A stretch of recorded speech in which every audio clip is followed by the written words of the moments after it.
Before we begin the video, it's so predictable.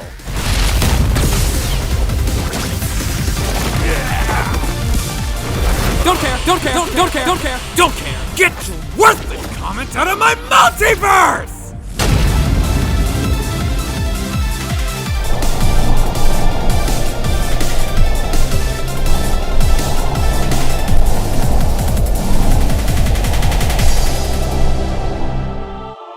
Welcome to Kill Land, the velocity of God. Now go away. Now then, 10 years? These cellar dwellers have been making this show for 10 years? Well, I guess that does explain all the missing time. Seriously, bragging rights squad, where you at? Because we are at one of the biggest seasons of the show's entire history. But how much of that missing time has been used to make this season as impeccable as everyone says it is? Well, only one way to find out, so let's get it on!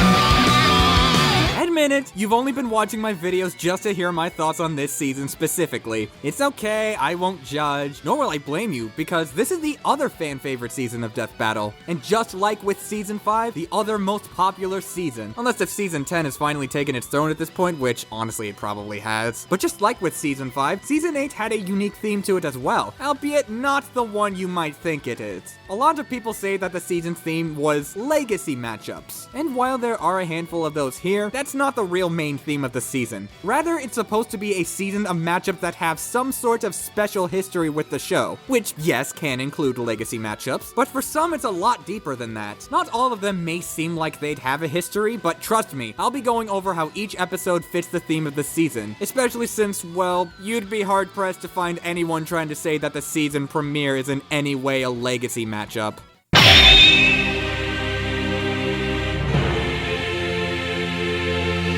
Look, I'm well aware that a season doesn't have to peak with its premiere, but at the same time, I'd expect the history to be a little more straightforward, you know? Yoda versus King Mickey is the weirdest way to start the season when the history is taken into context. But the history here is that Yoda and Mickey were claimed to be quote-unquote banned from ever being on Death Battle. But I was still excited for this one. Not just because it was great to see Kingdom Hearts again, but also because Yoda is my favorite Star Wars character. And I didn't think any of my favorite characters belonged in a season like this. Let's see if it was worth all the hype. Starting with Yoda's rundown, which is a lot longer than I'm used to. Like, it doesn't drag on for too long, thank Martell, but they really do cover a lot. There's the Jedi politics, the Jedi fighting styles, Yoda's force capabilities, and the ending note on how failure is our greatest teacher. I especially like Yoda's end clip fitting the theme of his character arc. But still, for something that's supposed to be just Yoda, I wasn't expecting his rundown to have this much. And I will admit the cutaway wasn't too shabby. Wiz trying to get Boomstick to sign a blood pact that is absolutely foreshadowing Wiz versus Boomstick changed my mind, and Boomstick is against it at first, but the finger gets closer and closer until he signs it, and Boomstick never once realizes that, so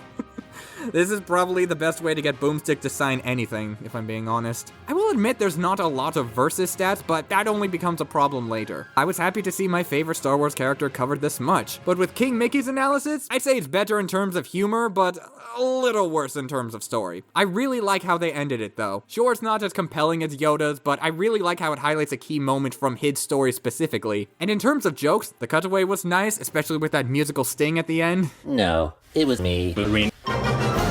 Keyblade exchange was pretty decent, and Boomstick's theory that Pluto was Goofy's Heartless. I actually thought that was really funny, and I especially like the part at the beginning where Wiz gets a little confused by his jumbled wording, only to have it immediately followed up by how cheery Boomstick is when he says how straightforward Kingdom Hearts is overall. It's actually kind of a nice subversion of the whole Boomstick gets confused archetype of joke. Though I will admit the nobody exchange from Sora's analysis is funnier than every joke in King Mickey's rundown, but I'd say this one has more jokes I enjoyed overall. So yeah, let's get into the fight, and see if it really does peak at the beginning. No.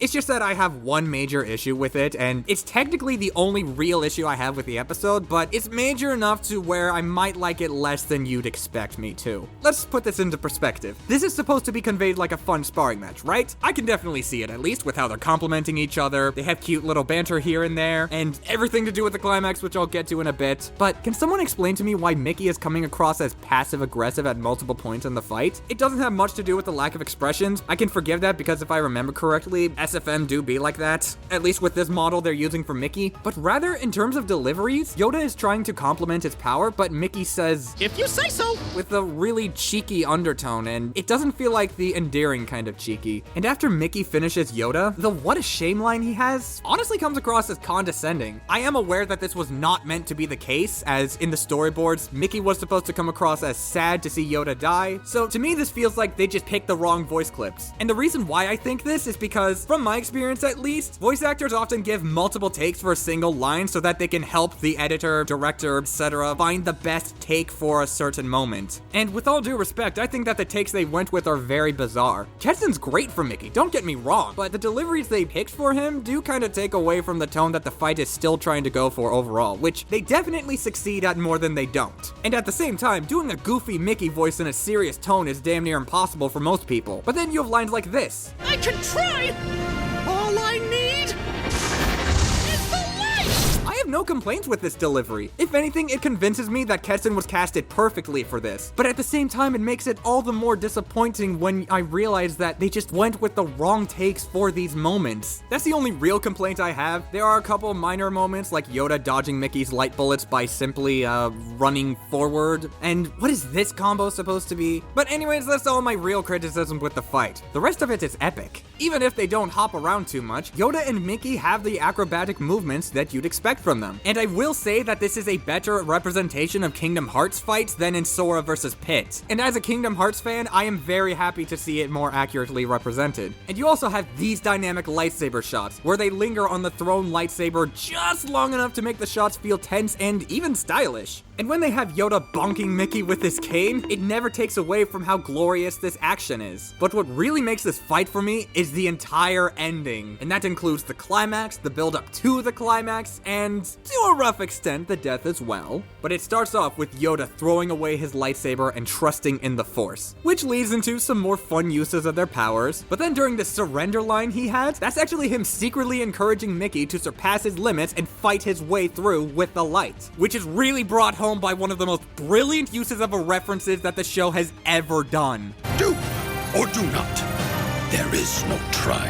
When I first saw this, it blew me away, and I couldn't tell why, but when putting it into perspective, it's actually kind of sneaky how well this works. While Mickey does say, "I can try," the scene in question has a lot more emphasis on Mickey saying, "All I need is the light." It's not just him making a funny reference, it's him demanding that Mickey show him the power of the light. This is genuinely one of, if not my favorite use of a reference that the show has ever done. I'm dead serious. And then there's the death, with Mickey using Ultima and Yoda accepting his defeat, but it's less like, "Do nothing in this moment, I will." But this shot of Yoda closing his eyes is meant to convey that Yoda has already used his full power, and he's admitting that Mickey did in fact use the light to surpass him. And then you have Yoda reappearing as a ghost and trolling him, which is a wholesome moment, even though I personally don't like Mickey's laugh-it-up fuzzball. It just goes into the whole passive-aggressive tone that I mentioned earlier, although I absolutely noticed this.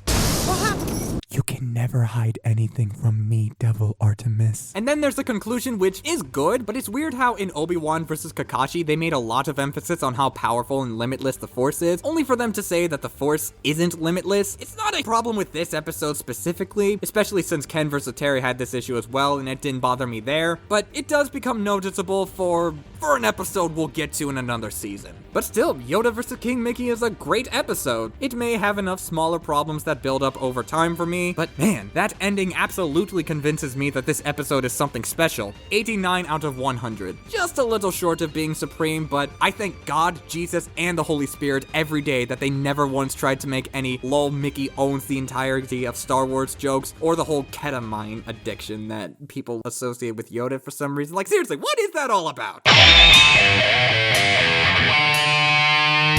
This episode's history is just that the researchers really wanted to make this episode, and it's also a really popular match, so I'm not here to dissuade anyone who liked it in the first place, nor to anyone who still likes the episode/matchup, but given how wishy-washy the Death Battle team is with matchups that are stomps, like they say that they have an issue only to not have an issue with doing a matchup that is very clearly a stomp in one character's favor, and with that in mind, I am kind of skeptical why this was the Shadow the Hedgehog matchup they really wanted to do, as opposed to his other options, but at the same time, I could come up with a few theories myself, so it's not a big deal. But I personally think this episode's history in particular is a lot more interesting than that. In the Road to 100 blog from Mewtwo vs. Shadow, Ben wanted to use Shadow as a means of demonstrating how far they've come from Season 1 in terms of research. Which to say clearly wasn't very far, but I like to think that that same mindset happened with this episode as well. And going into Shadow's analysis alone, I can definitely see aspects of that. They actually talk about his backstory in depth instead of skimming it over, you know, like what they did in both of his previous episodes. With some highlights for me being how Wiz covers his powers and his negative emotions, and they aren't just saying them for the sake of making an analysis, they actually give them time to sink in and take them seriously. It's explained in a way that actively wants you to care about Shadow. So with all of that in mind, this is a setup for what could have been one of the most compelling rundowns of the entire show, and given how well they handled Yoda and King Mickey, it's not too far-fetched to anticipate something great.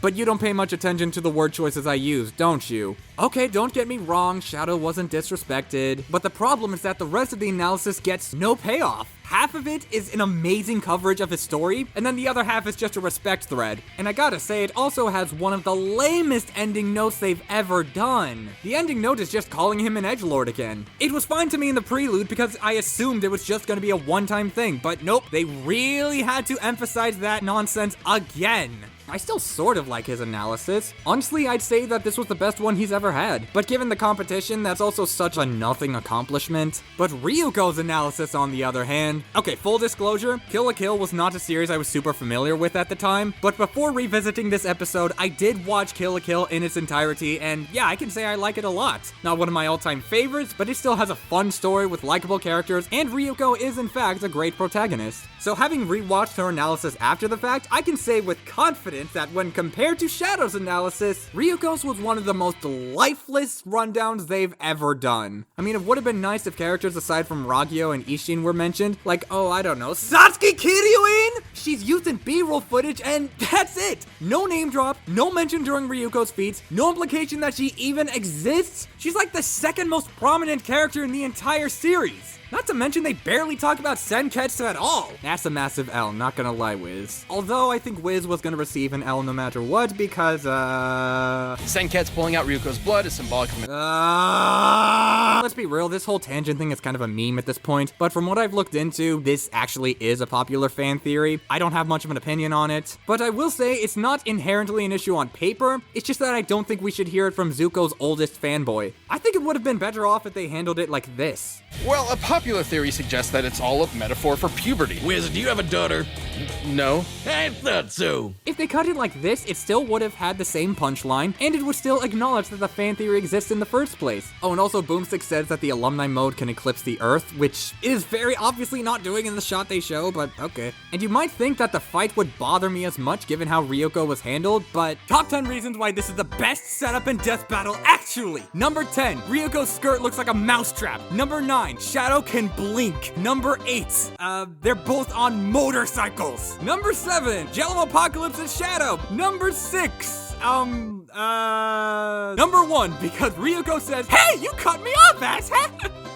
Ryuko's characterization isn't as far-fetched from the series as some others have said. In the show, she does bicker with Senketsu from time to time, she does talk some trash, and she does some swearing as well, so the core aspects of her representation isn't that bad, but the execution still has plenty of problems, don't get me wrong. Like this "have a little faith" line. It was meant to be lighthearted teasing in the storyboards, but then there's a whole "no shit, stupid" line, which, okay, even for early Ryuko, this feels out of character. Yes, she still argued with Senketsu early on, and I'm not asking for that to be excluded from the fight, but in the first fight with Tsumugu, it demonstrates how pretty much the entire episode is explicitly based around how they're friends above all else. So while some of this was definitely lost in translation, I can see how some people see this as flanderization. I definitely like Jenny Yokobori's Ryuko. It's a solid impression of the character, even if a couple of her pronunciations are a little off. And by a couple, example, I mean literally just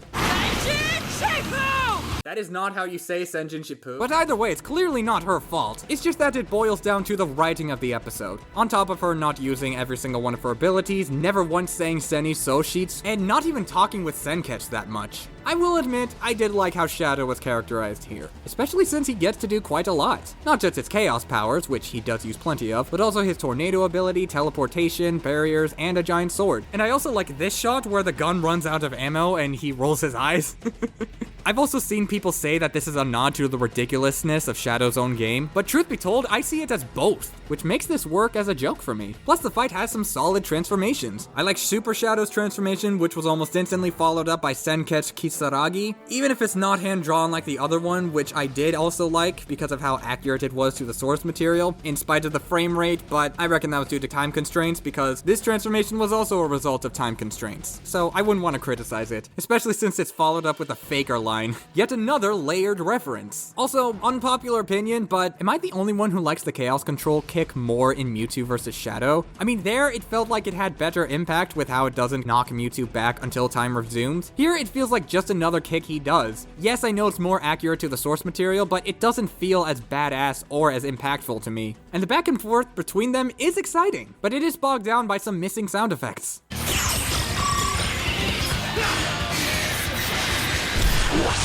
Okay, I know this one is weird to criticize because technically you can't hear anything in space, but Death Battle can still convey impactful attacks in space, so this definitely stood out to me for that reason. But at least the alumni mode shot is cool. Now that is eclipsing the Earth. Excellent shot composition. And I also like the Sayonara exchange, with Ryuko getting to say it, and then Shadow being so fed up that he just decides to outright kill her. And the inhibitor rings reveal, while it does technically have the same ass-pull energy as both of Wonder Woman's previous episodes, I think that the creativity in the shots they go with how they illuminate the screen at one point, is a very nice touch. But as for the kill itself, yeah, the Chaos Blast is super weak, but again, this was lost in translation. And I guess while I'm here, can we normalize praising John Mitchell for his work on the storyboards? Please say yes, because I fail to see why the answer should be no. He has a very distinct style that allows for some great posing and direction, and his art style just works really well for the characters, most of the time, but the worst case scenario is literally one weird looking character in a storyboard per season. That said, how do you look at a frame like this and pick a line that directly conveys that there's no energy behind his delivery? Ah well, at least Shadow gets to end the fight with yet another fun reference. Also, it's just really nice to see Shadow winning for once. But I really do wish I could like the fight more. I would have liked to have given it a better score than a 58 out of 100. I can see pieces that would easily make this one of my favorite episodes of the season if it had more time in the oven, and if the writing was polished a bit. And it's really funny how I outright said I didn't enjoy Vegeta vs. Shadow as much as other people do, yet both of Shadow's other episodes are ranked lower than it. Lex vs. Doom is getting the fully scripted rundown. Don't ask why, just pretend to be okay with it. I've already made my statement on the whole Marvel and DC oversaturation, but I've also stated that it didn't bother me nearly as much as it did other people. And while the matchup definitely has its fans and haters, I feel like last season should have been definitive proof that bad matchups can still make fan-favorite episodes and good matchups can still make season disappointments. And if you still don't agree with that, even after hearing that from the words of the guy who likes Ryu versus Scorpion more than Wolverine versus Raiden, despite thinking that one matchup is clearly superior than the other, I don't know what to tell you. But still, who would have thunk that the supposedly least exciting matchup of the first half of Season 8 would be considered an absolute peak masterpiece of an episode? I did! Wait, I literally said that Tony vs. Lex is the better Lex episode. Well, this one has a unique distinction in that of being essentially based around two iconic villains known for their ego, as opposed to two characters who inherited their parents' foundation to help society but took contrasting paths. Also helps that one is in 3D and the other is in sprites. But still, Dr. Doom getting a run back 2 seasons before Darth Vader is pretty cringe, not gonna lie, Death Battle. And this is coming from someone who likes Dr. Doom way more than Vader, by the way. But surely Victor Von Doom can sweep his way into getting a better episode, right? I mean, this episode has potential for lots of weapons, gadgets, and even some battles of wits. Quite a bit you could do, for sure. And I previously said that I just want to hear about their power sets for their analyses, but with these two, there's just way too much in their stories that before going in, I'm not sure if they'd be able to do a great job on either end. But only one way to find out how they did, so let's dive right in. Lex's rundown is definitely more of what I expected. They cover his tech, intelligence, and story well enough, but this is the first time in the season where we truly get to see Nick's godlike comic book editing. Custom-made clouds, plentiful Gaussian blurs, excellent masking, and semi-overbearing sound effects, but that's the only issue I have with the editing. They also do a great job of adding more to Lex's story, talking about the memory wipe and how his family situation became crazy, as opposed to just saying that his family situation was crazy. And they even acknowledge the different stories Lex has had over the years and say what they all have in common. It does retread some old ground here and there, but there's a lot of new stuff to make up for it. Most notably how his philosophy is called Doom, even by his loyal followers. That is quite an unexpected way to tie into Dr. Doom before getting into the parallels between the two combatants, but I like it. The jokes are kinda weird though. On the one hand, they refer to the Lanterns as boot stompers.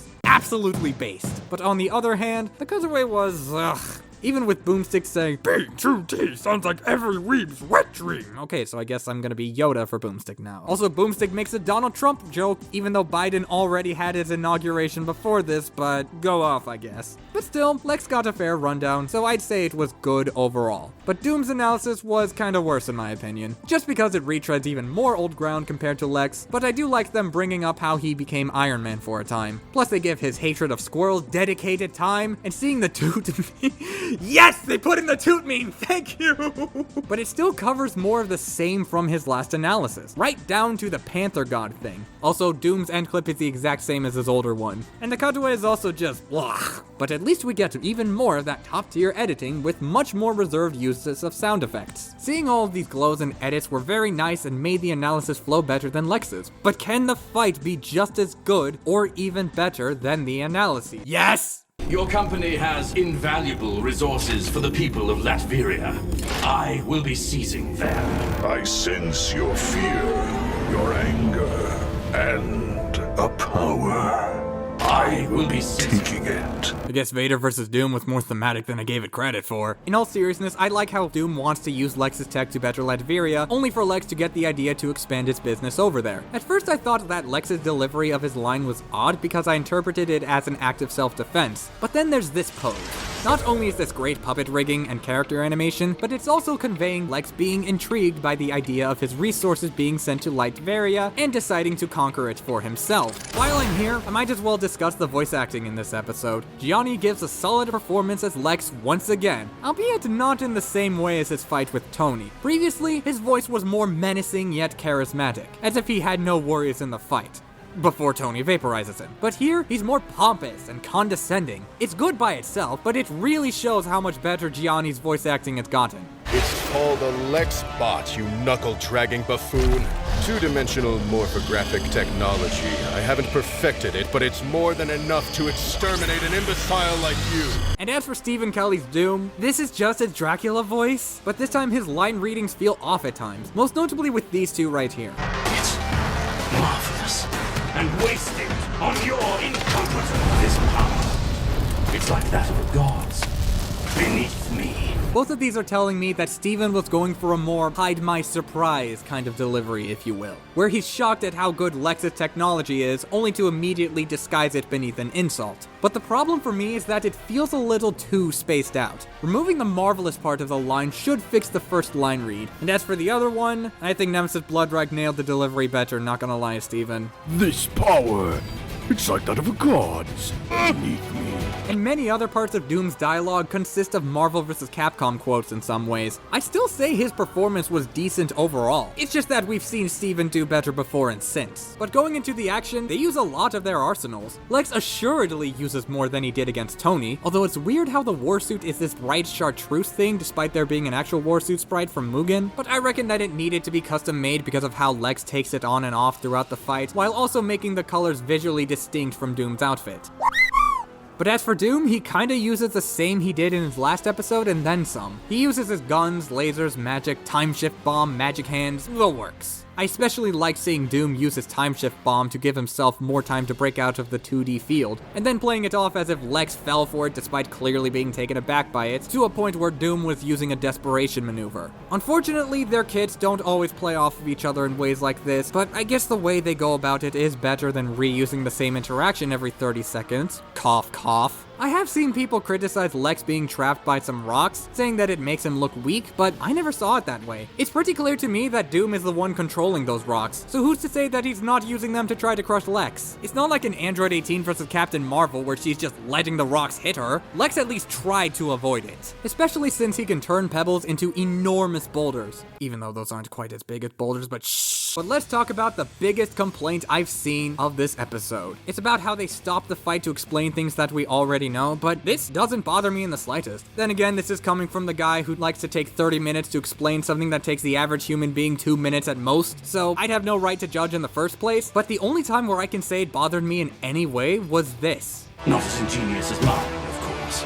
But enough talk. Let us end these charades. But that's only because it sounds like something that he'd say around the end of the fight instead of around the beginning. Other than that, I didn't think that the pacing was as bad as other people say it is, though I do see why they would think that. I just think the issue is more with the deliveries of certain line reads rather than the actual pacing. Oh, and Doom being surprised by Lex's suit coming back makes absolutely no sense. And in general, I think it's really weird that he doesn't use any Doombots. Sorry for wanting a cool army fight, I guess, but there is a good thing I can say about all of this banter. It's supposed to represent a core theme of the matchup, their ego. It's in character for them to show off their tech and put on a smarter-than-thou personality. Plus, it leads to a pretty cool contrast between them. Lex's ego comes from his confidence. He doesn't just think he's better than you, he knows it. And it's represented with how Lex often throws insults at Doom, and especially at the end, where he outright calls him out for hiding behind a hideous mask. Meanwhile, Doom's ego is more fragile, at least in comparison. He doesn't come across nearly as confident as Lex. This is why you see him taken aback by some of Lex's tech, slowly getting more and more surprised at the ones he sees. Like I said, a couple of Steven's deliveries could have been spliced closer together or placed somewhere else to improve the pacing, but the general idea is still prevalent, and it works really well for me, especially in the ending. Before the kill happens, Lex gets a nice glow in his eyes to convey the Mother Box's power, and they have Gianni give my favorite line read of the episode. This could have very easily been the cringiest delivery of all time, but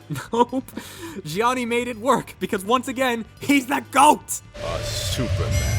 Then they have him do the Man of Steel thing, which Death Battle really likes doing, apparently. But I will say they kinda did it worse here because Lex's takedown has a bit of an awkward start, just because he grabs Doom in an awkward standing up straight pose, but I still say his tackle is solid. I also like Doom using his mind-swapping abilities to swap into Lex's body and impale himself with just his bare hand. And when coupled with the rest of the kill, this is honestly one of the rawest kills in any Marvel vs. DC matchup. In fact, I'd even say it's on a similar level to the kill in Hulk vs. Doomsday, albeit not in the way that you'd think. With that episode, we kind of expected the kill to be vicious no matter who wins. Whereas here, I don't know about you, but I wouldn't have expected a death this hardcore from either character. I did predict it to involve a mind trick or some other hack's kill, but not this. Especially with Doom using his magic to pin Lex to his own building and slice him up with a magic claw with top-notch sound design and gorgeous visuals. And not to mention, remember when I brought up the contrast in their egos? This moment here represents how Doom just exposed Lex's confidence. When Doom analyzes the Mother Box, it's meant to be the peak of Doom being shaken by Lex's tech. He finally knows exactly where Lex's power comes from, and he uses his power siphon to absorb it and take it for himself. He did say that its power was wasted on Lex's incompetence, but I can't think of a better way of proving that than by using it for yourself just to one-up your enemy's ego. This wasn't just a battle to the death, this whole fight was a battle of wits, and at no point was it immediately obvious. I could care less about Lex's cringy "No!" Was that a Grenda voice I just did there? Or the fact that he just destroyed the resources he was initially seeking.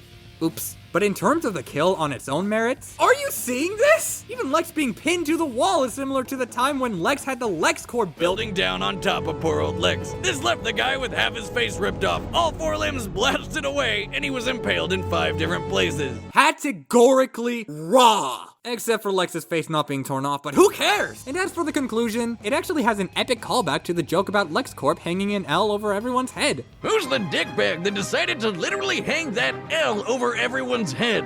I've heard of handing someone the L, but never pinning him to it. And thankfully, the rest of it is pretty solid. They go into how Lex does outstat Doom, but that doesn't matter because Doom's hacks is just too insane for Lex to handle. Pretty good and represented well enough in the animation. So yeah, I do in fact like peak masterpiece Lex vs. Doom, but only about a 74 out of 100 though. Maybe it was just too good for this world. Huh, that didn't feel nearly as long or in-depth as other fully scripted rundowns. Maybe I should do a second one for this season.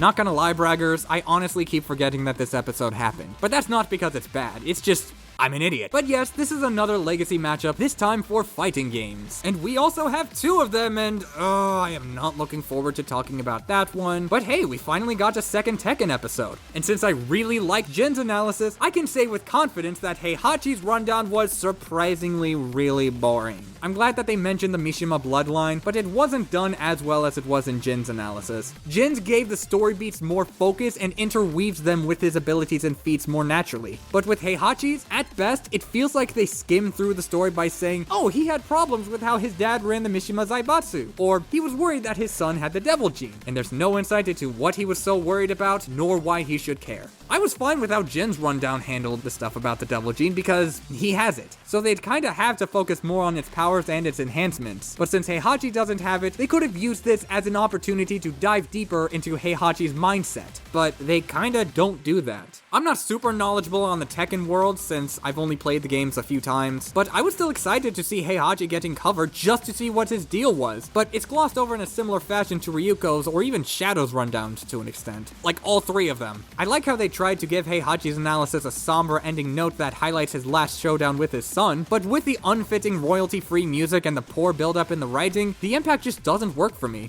Lest we forget that there are multiple boomstick dad jokes that strangely did annoy me, arguably more than they did in Zuko vs. Shoto, which and the 25-second long Elon Musk tangent. Yes, I kept track of how long it is. Elon Musk isn't even that funny. Why would you ever want to make jokes about him? I don't get it. But I will admit, Geese's analysis was a lot better. They cover more of his story, they make better jokes and running gags. It has Mecha Goose Howard, who dummy sees himself in for a bit before instantly getting cucked.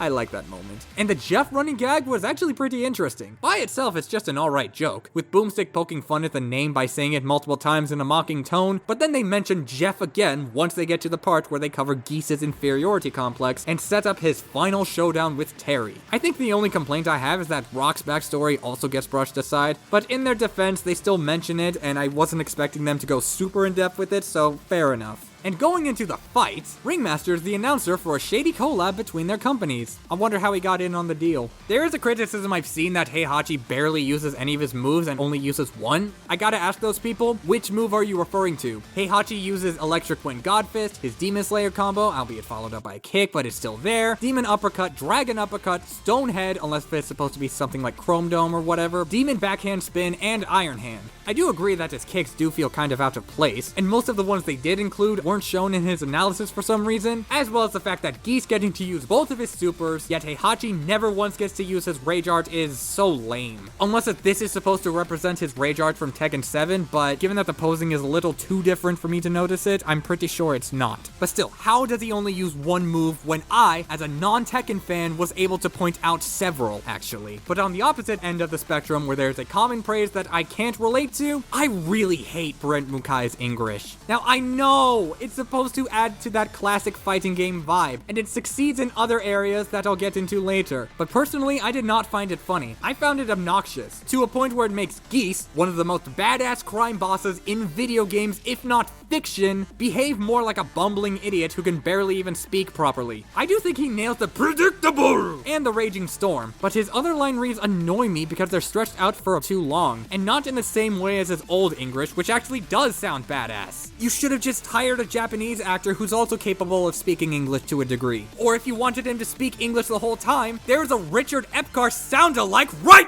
there, man! I do like Heihachi's voice, though. It's definitely higher pitched than either one of Heihachi's official voices, but once again, this is a case where he doesn't sound like Heihachi, but he acts like Heihachi. Especially towards the ending with the whole too angry to die, like the symbolism of the final fight in Tekken 7 story mode. It also helped that they got him voicing Japanese, which nicely calls back to Tekken games having his characters speaking their native languages. And as for other things I like, they made the predictable a running gag with an excellent payoff. I still wish this was supposed to be his Rage Art properly, or at least if it was more interesting than punch, wait a bit, punch again, but it's also safe to interpret this as Heihachi using his take on Geese's Rashomon against him out of spite. And Kings of Iron is a fantastic track. Some of it feels like an arrangement of soy sauce for Geese and Tekken's musical style with the fast-paced electronic music, and other parts consisting of various other Tekken melodies, most notably Heat Haze Shadow. It feels more like a medley piece you'd find in something like Smash Brothers, where the themes flow together much more naturally, and it gives the piece some flair, energy, and dare I say, variety.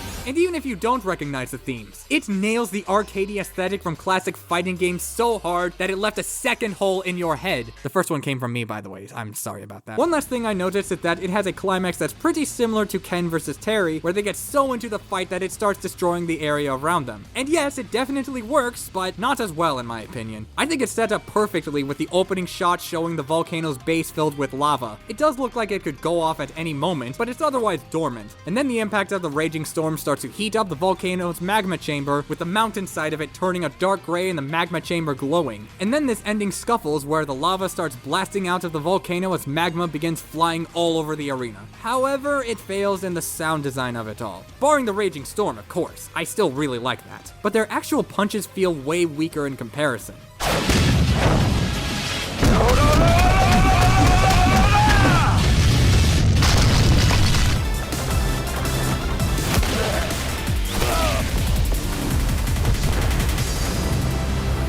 Not to say that Heihachi vs. Geese's version has bad sound design or anything, and I understand why it's quieter because, well, it's further away, but I did notice that the sound design doesn't quite match the amount of punches being used, and it does admittedly feel like it's building up to the destruction rather than full-on going into it. Though to be fair, I do like how it tires them out at the end, but with Ken vs. Terry, while the destruction has a smaller scale, the sound design and impacts were on point, and their expressions and mannerisms were escalated as well. Meanwhile, the punches and kicks from Heihachi and Geese don't feel all that much more powerful than their attacks at the beginning. Like, we only hear 2 punches against 4 or 5 flashes. But it does have one last parallel with Ken vs. Terry that, for the most part, matches perfectly in terms of quality. The final blow and the final kill comes out of nowhere.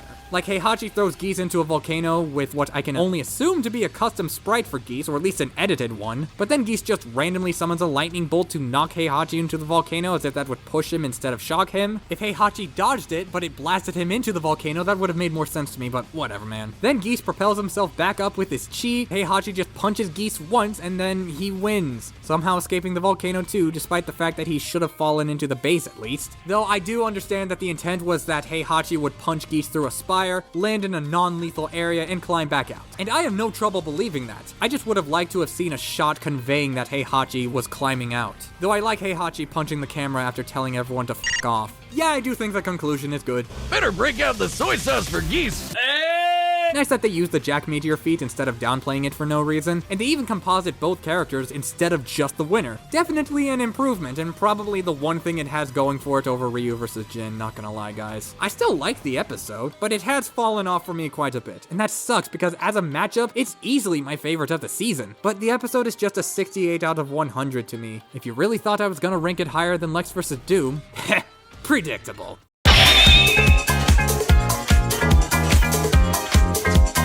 Alright, now it's time to give Rooster Teeth its own history with the show. Though to be fair, it is more interesting than you might think, as this episode was supposed to happen twice before. The first time was in Season 5. Makes sense, because it was a heavily requested matchup. But it didn't make the cut because the team really wanted to bring back Transformers. But then it was planned to be the Ruby episode of Season 6, but they expected the upcoming volume to be more Weiss-centered. But thankfully it finally got its place in Season 8, and it definitely made some people happy, and it still has a cult following, and I'm glad it does. Especially since this episode once again has Horian as a lead animator. Not with the in-house 3D team. I mean, yeah, he did have one guy helping him, but where's the rest of them? Ah, well, let's just see what they have in store for me. Oh!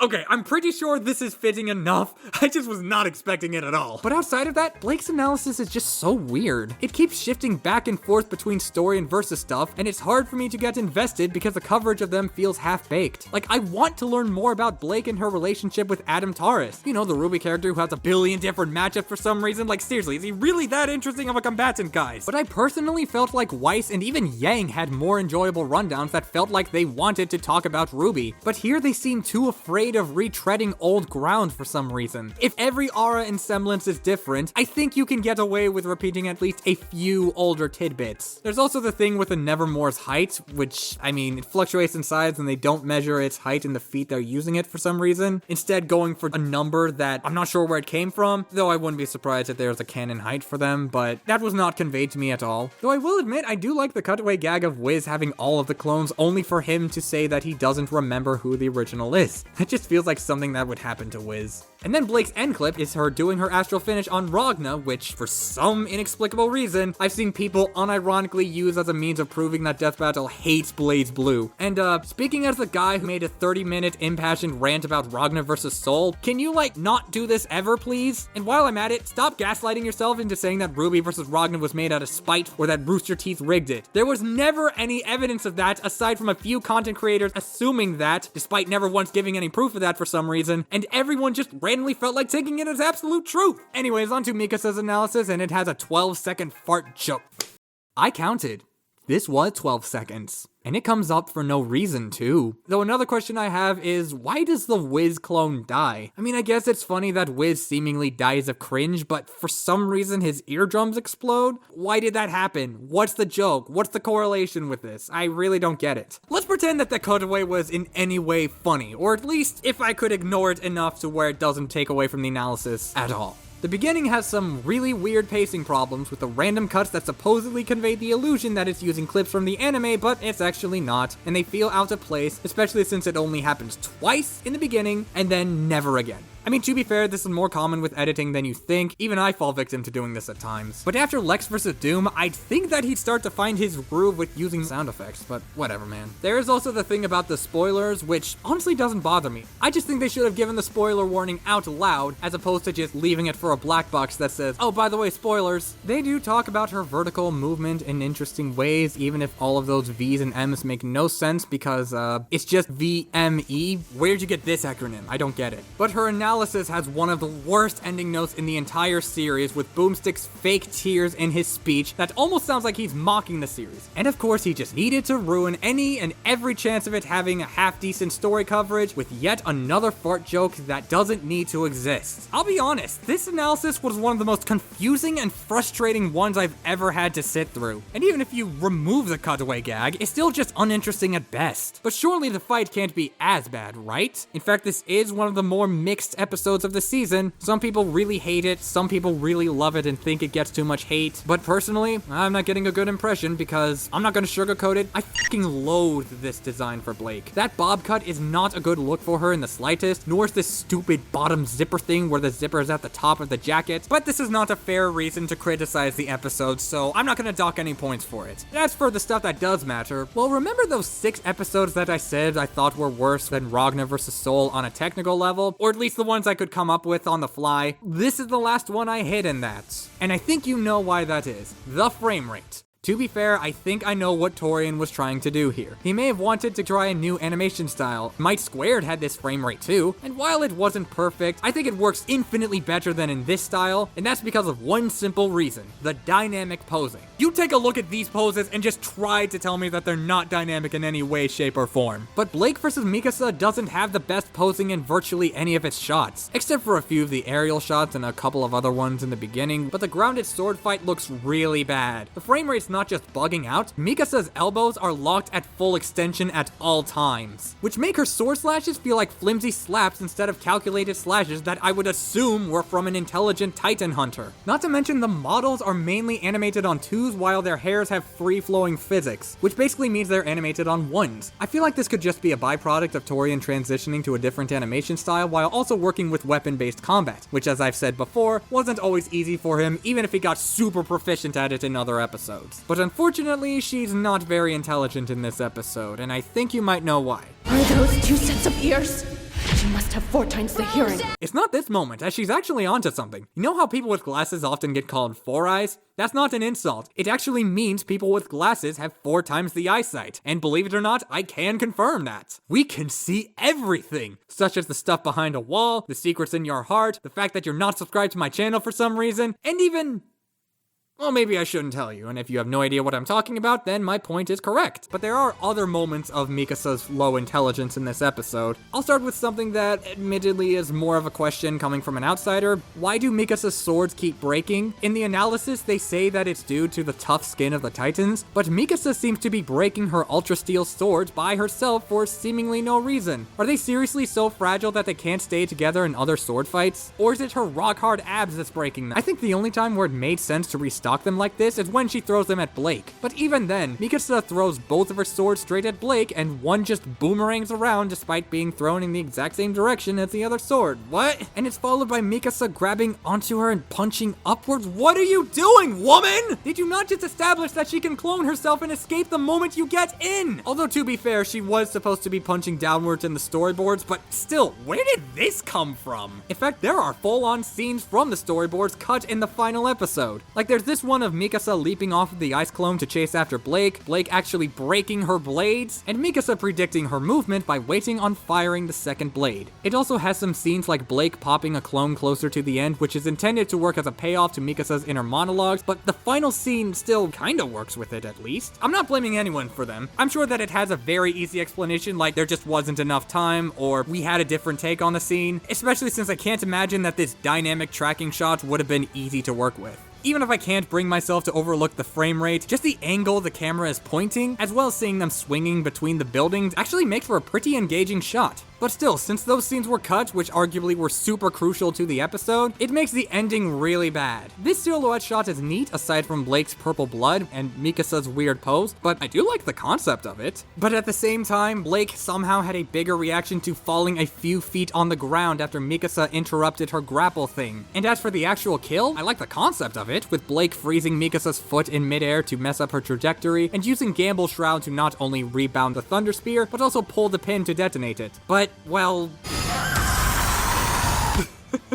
I didn't used to think this was funny, but I get it now. Mikasa's death scream isn't even a death scream. Low-key, it sounds more like she's having an orgasm. But I will admit, we get this incredible shot of Blake being covered by the shadow of a Titan, where she's the only person in the area, she's missing an arm. Incoming! Or we could just ruin anything and everything to do with the scene. Thanks, bruv. And yeah, I have heard people say that Blake's character writing is all over the place. The episode can't decide whether they want Blake to be a brooding sad girl who wants to be left alone and will kill you if you dare try to take a book out of her hands, or a fun-loving go-getter who's always smug and excited to fight anything that comes her way. And like I mentioned earlier, Mikasa, despite the analysis and even the fight telling the viewer that she's supposed to be intelligent, acts like a complete idiot for damn near the entire fight. I mean, I guess it doesn't take away from the conclusion, as it's fine. It says what it needs to, except for this line here. But Blake's far greater speed made her nearly impossible to consistently hit. So it's unlikely she'd ever get a solid hit in with one. Okay, I know that Blake was supposed to pop a clone in this scene, so fair enough, but I still find this really odd. Look, guys, I really wanted to like this episode and say it was underrated. I have no issue liking episode involving series and characters I don't care for, but it's really hard for me to enjoy a single thing about this fight without caveats. Aside from Thunder Shroud, it's pretty good. This episode has terrible analyses, painful jokes, sloppy animation, and inconsistent character writing, so I won't sugarcoat the score I'm giving it. 28 out of 100. Yeah! Okay, that actually gotta jump me a bit. This is the first time since Metal Sonic vs. Zero where I've ranked an episode below a 30. Not even Season 7 had an episode with that kind of a score. Look, you can still like the episode if you want to, but at the same time, is this really supposed to be a fan favorite season? Normally, this is the part where I say it should have been called Poe vs. Iron Fist, but counterpoint, the name Poe doesn't work very well in SEO. But this episode's history isn't as historic as the previous episodes we've talked about. It's Torian.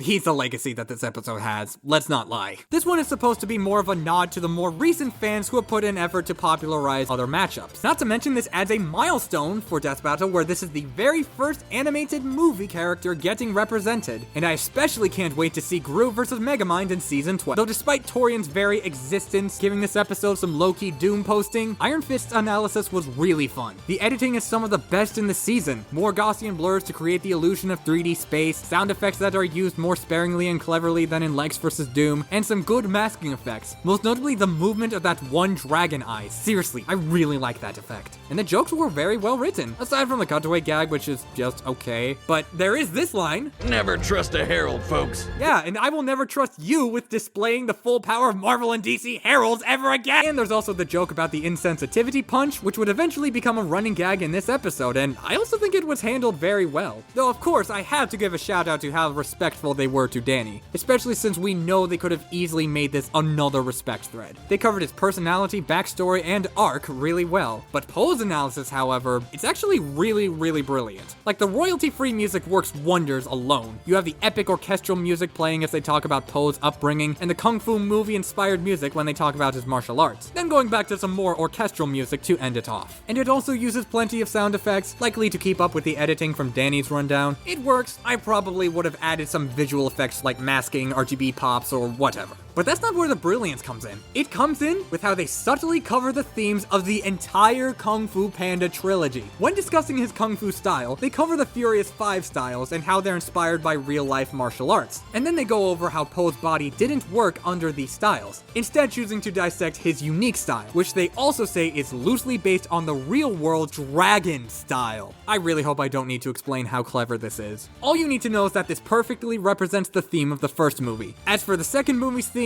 its implementation isn't as clear-cut, but they do say how Poe had to find inner peace, and then instantly follow it up with his cannonball feat that defeats Lord Shen, a perfect recap of Poe's development in that movie. And as for the third movie's theme, it's kind of spread apart, yet ironically being the least subtle and the most riveting. You have Boomstick jokingly bringing up his identity crisis at a random part of the analysis, but then you have the ending note referencing him teaching other pandas kung fu and how he found out who he really is. And then it's followed up with Poe's end clip being his "I am the Dragon Warrior" line. That's just really smart editing, while also working as a nice little bow that ties up the themes of the third movie and his development throughout the entire trilogy. Plus it lines up perfectly with Danny's end clip. Of course, there are some other parts to appreciate, like how they work in the "there are no accidents" line, which also gets a callback in the conclusion, but this aspect of them displaying the themes of the Kung Fu Panda movies makes it my favorite analysis in modern death battle. And yes, I know exactly what's coming later. Seriously, God bless Herschel Lauseyton. You really knocked it out of the park. Anyways, now on to the fight, and oh, we got a bunch of new people working on this one. There is Dyreek Hallman, who hasn't done too much on Death Battle lately, but of course, there's the one and only Origin the Pugch.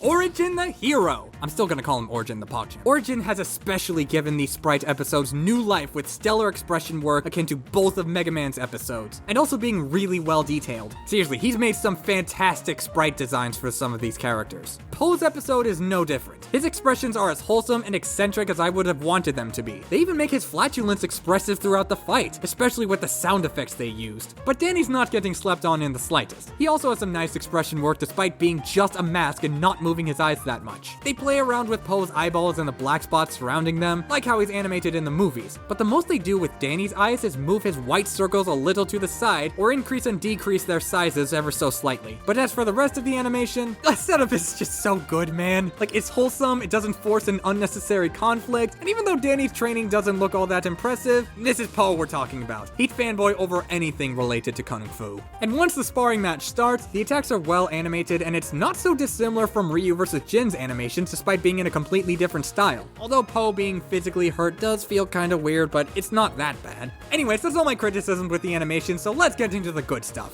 I really like how the attacks sync up to the music. They're simple orchestra hits, but they help add energy to their strikes, especially during Poe's butt strike that also references the Tai Lung fight. Yeah, I do think the impact's a little weak though, but whatever. Okay, I guess I had one more issue. And there's also this one uppercut from Danny. Not that the uppercut is bad, it's well animated, but it had some consistency issues. He launches Poe seemingly at a horizontal angle, and then backs up to charge an attack. Then when Poe falls down, he's right on top of him. Though I do like seeing Poe break free from the hypnotism by viewing Danny as a dumpling, but the constant positioning issues do bother me a bit. Not to mention this hand-drawn shot of Danny grabbing is honestly even more pointless than the one shot from Blinn Derry, because at least it tried to represent a turning point in the animation, but I swear, that is it. That is all my criticisms with the entire fight. The chi section is so great, with Danny absorbing Poe's attack and being interested. And Poe lets himself get hit because he's blown away by Danny's own chi. It's a very quick character moment that really tells me a lot about them. But that attack knocks him down some stairs and it's paced to comedic perfection. There's this one bump here slowed down for comedic effect, and then 3 bumps in this shot, 3 bumps in the next shot,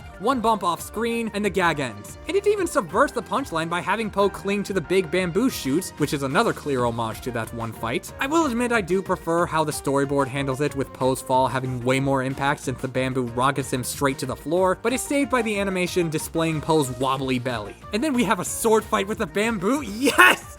This is epic! And Poe uses its leaf to find an opening for the whooshy finger hold scene. It's just the best part of this entire episode. I never get tired of watching this. The dialogue is quirky and fun, it demonstrates Danny's superior speed in a shockingly witty way, and the music complements it immensely with some lighter music hits. Hey! Give you a break!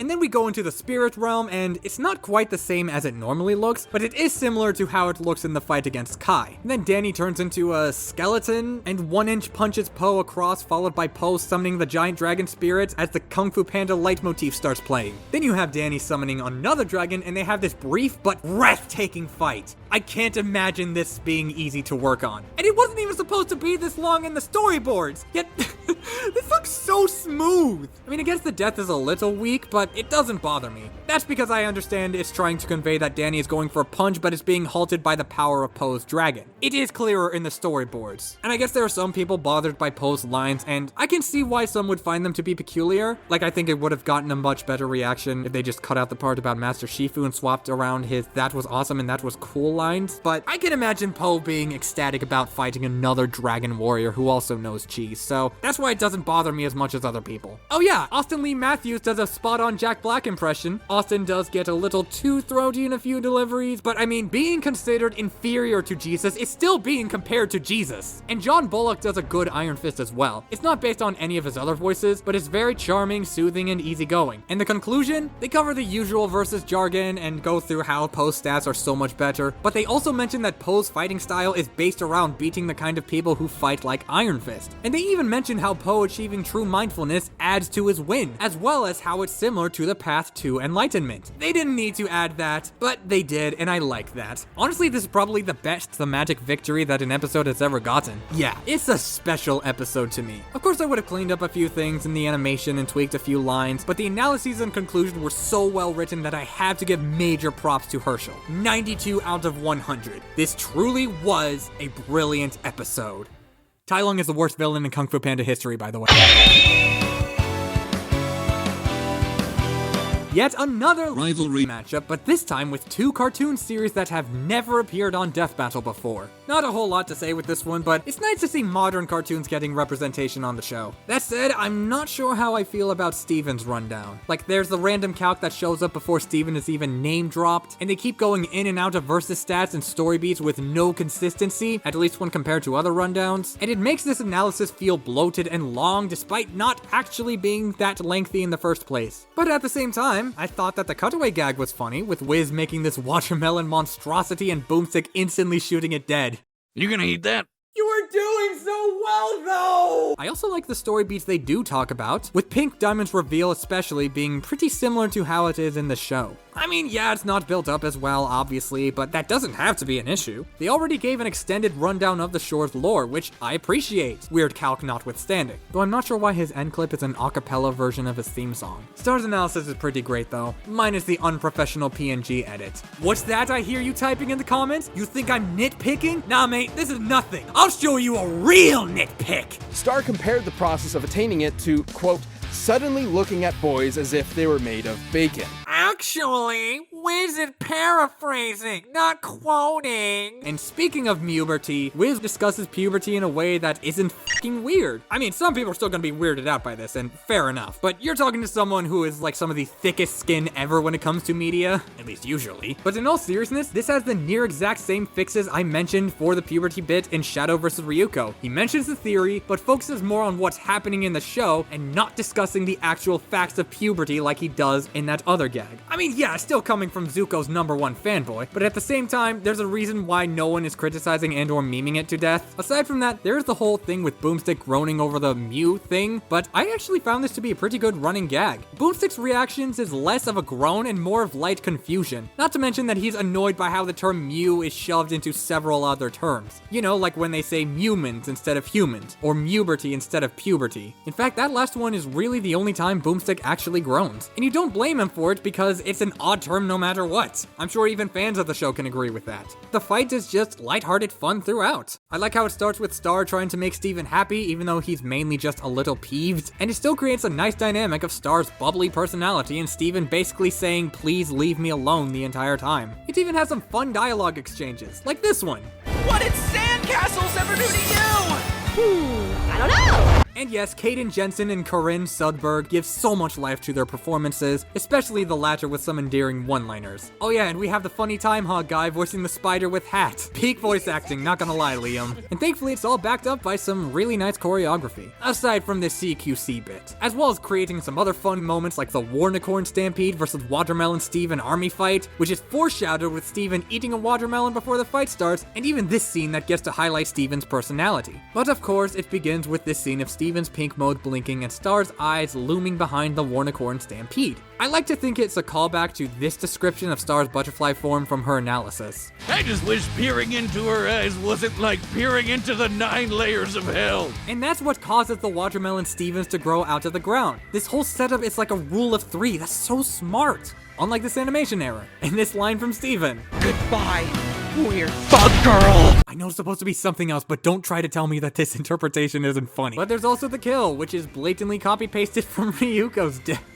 They really gave a teenage boy a rack. And then there's the track, Stars of the Universe. Another one of my favorites of the season. It has a lot of influence from Star's soundtrack with the brrring sound effects and direct references to Wand Battle. It also feels like a notation arrangement of the Steven Universe theme song. It's a fun little jam that I like to put on every once in a while. But then we get to the conclusion, and it does have one big problem that a lot of people remember. Wait, why am I showing Ben 10 versus Green Lantern? The way that they justify Universal Star isn't that great. In her analysis, they just say that her wand can destroy a universe, but her other feats are just planetary stuff and a few dozen tons of TNT stuff. Steven got all sorts of numbers and other planetary stuff in his analysis, but in terms of speed, the only number Star got was Mach 1000. Yes, they admit that Steven is faster than Star's base form, but they say that her butterfly form is able to get around it, but they never elaborate. And that Mach 1000 number is being brought up in a scene where she's fighting Meteora in her super form. And I'm not saying the conclusion is wrong by the episode's logic, nor am I saying that Star Butterfly shouldn't be universal. I've read the G1 prediction blog, so I get how Unistar is consistent, and I also know how she's able to match and even surpass Steven's speed. But to Death Battle's credit, they do bring up at least one other feat to justify said scaling.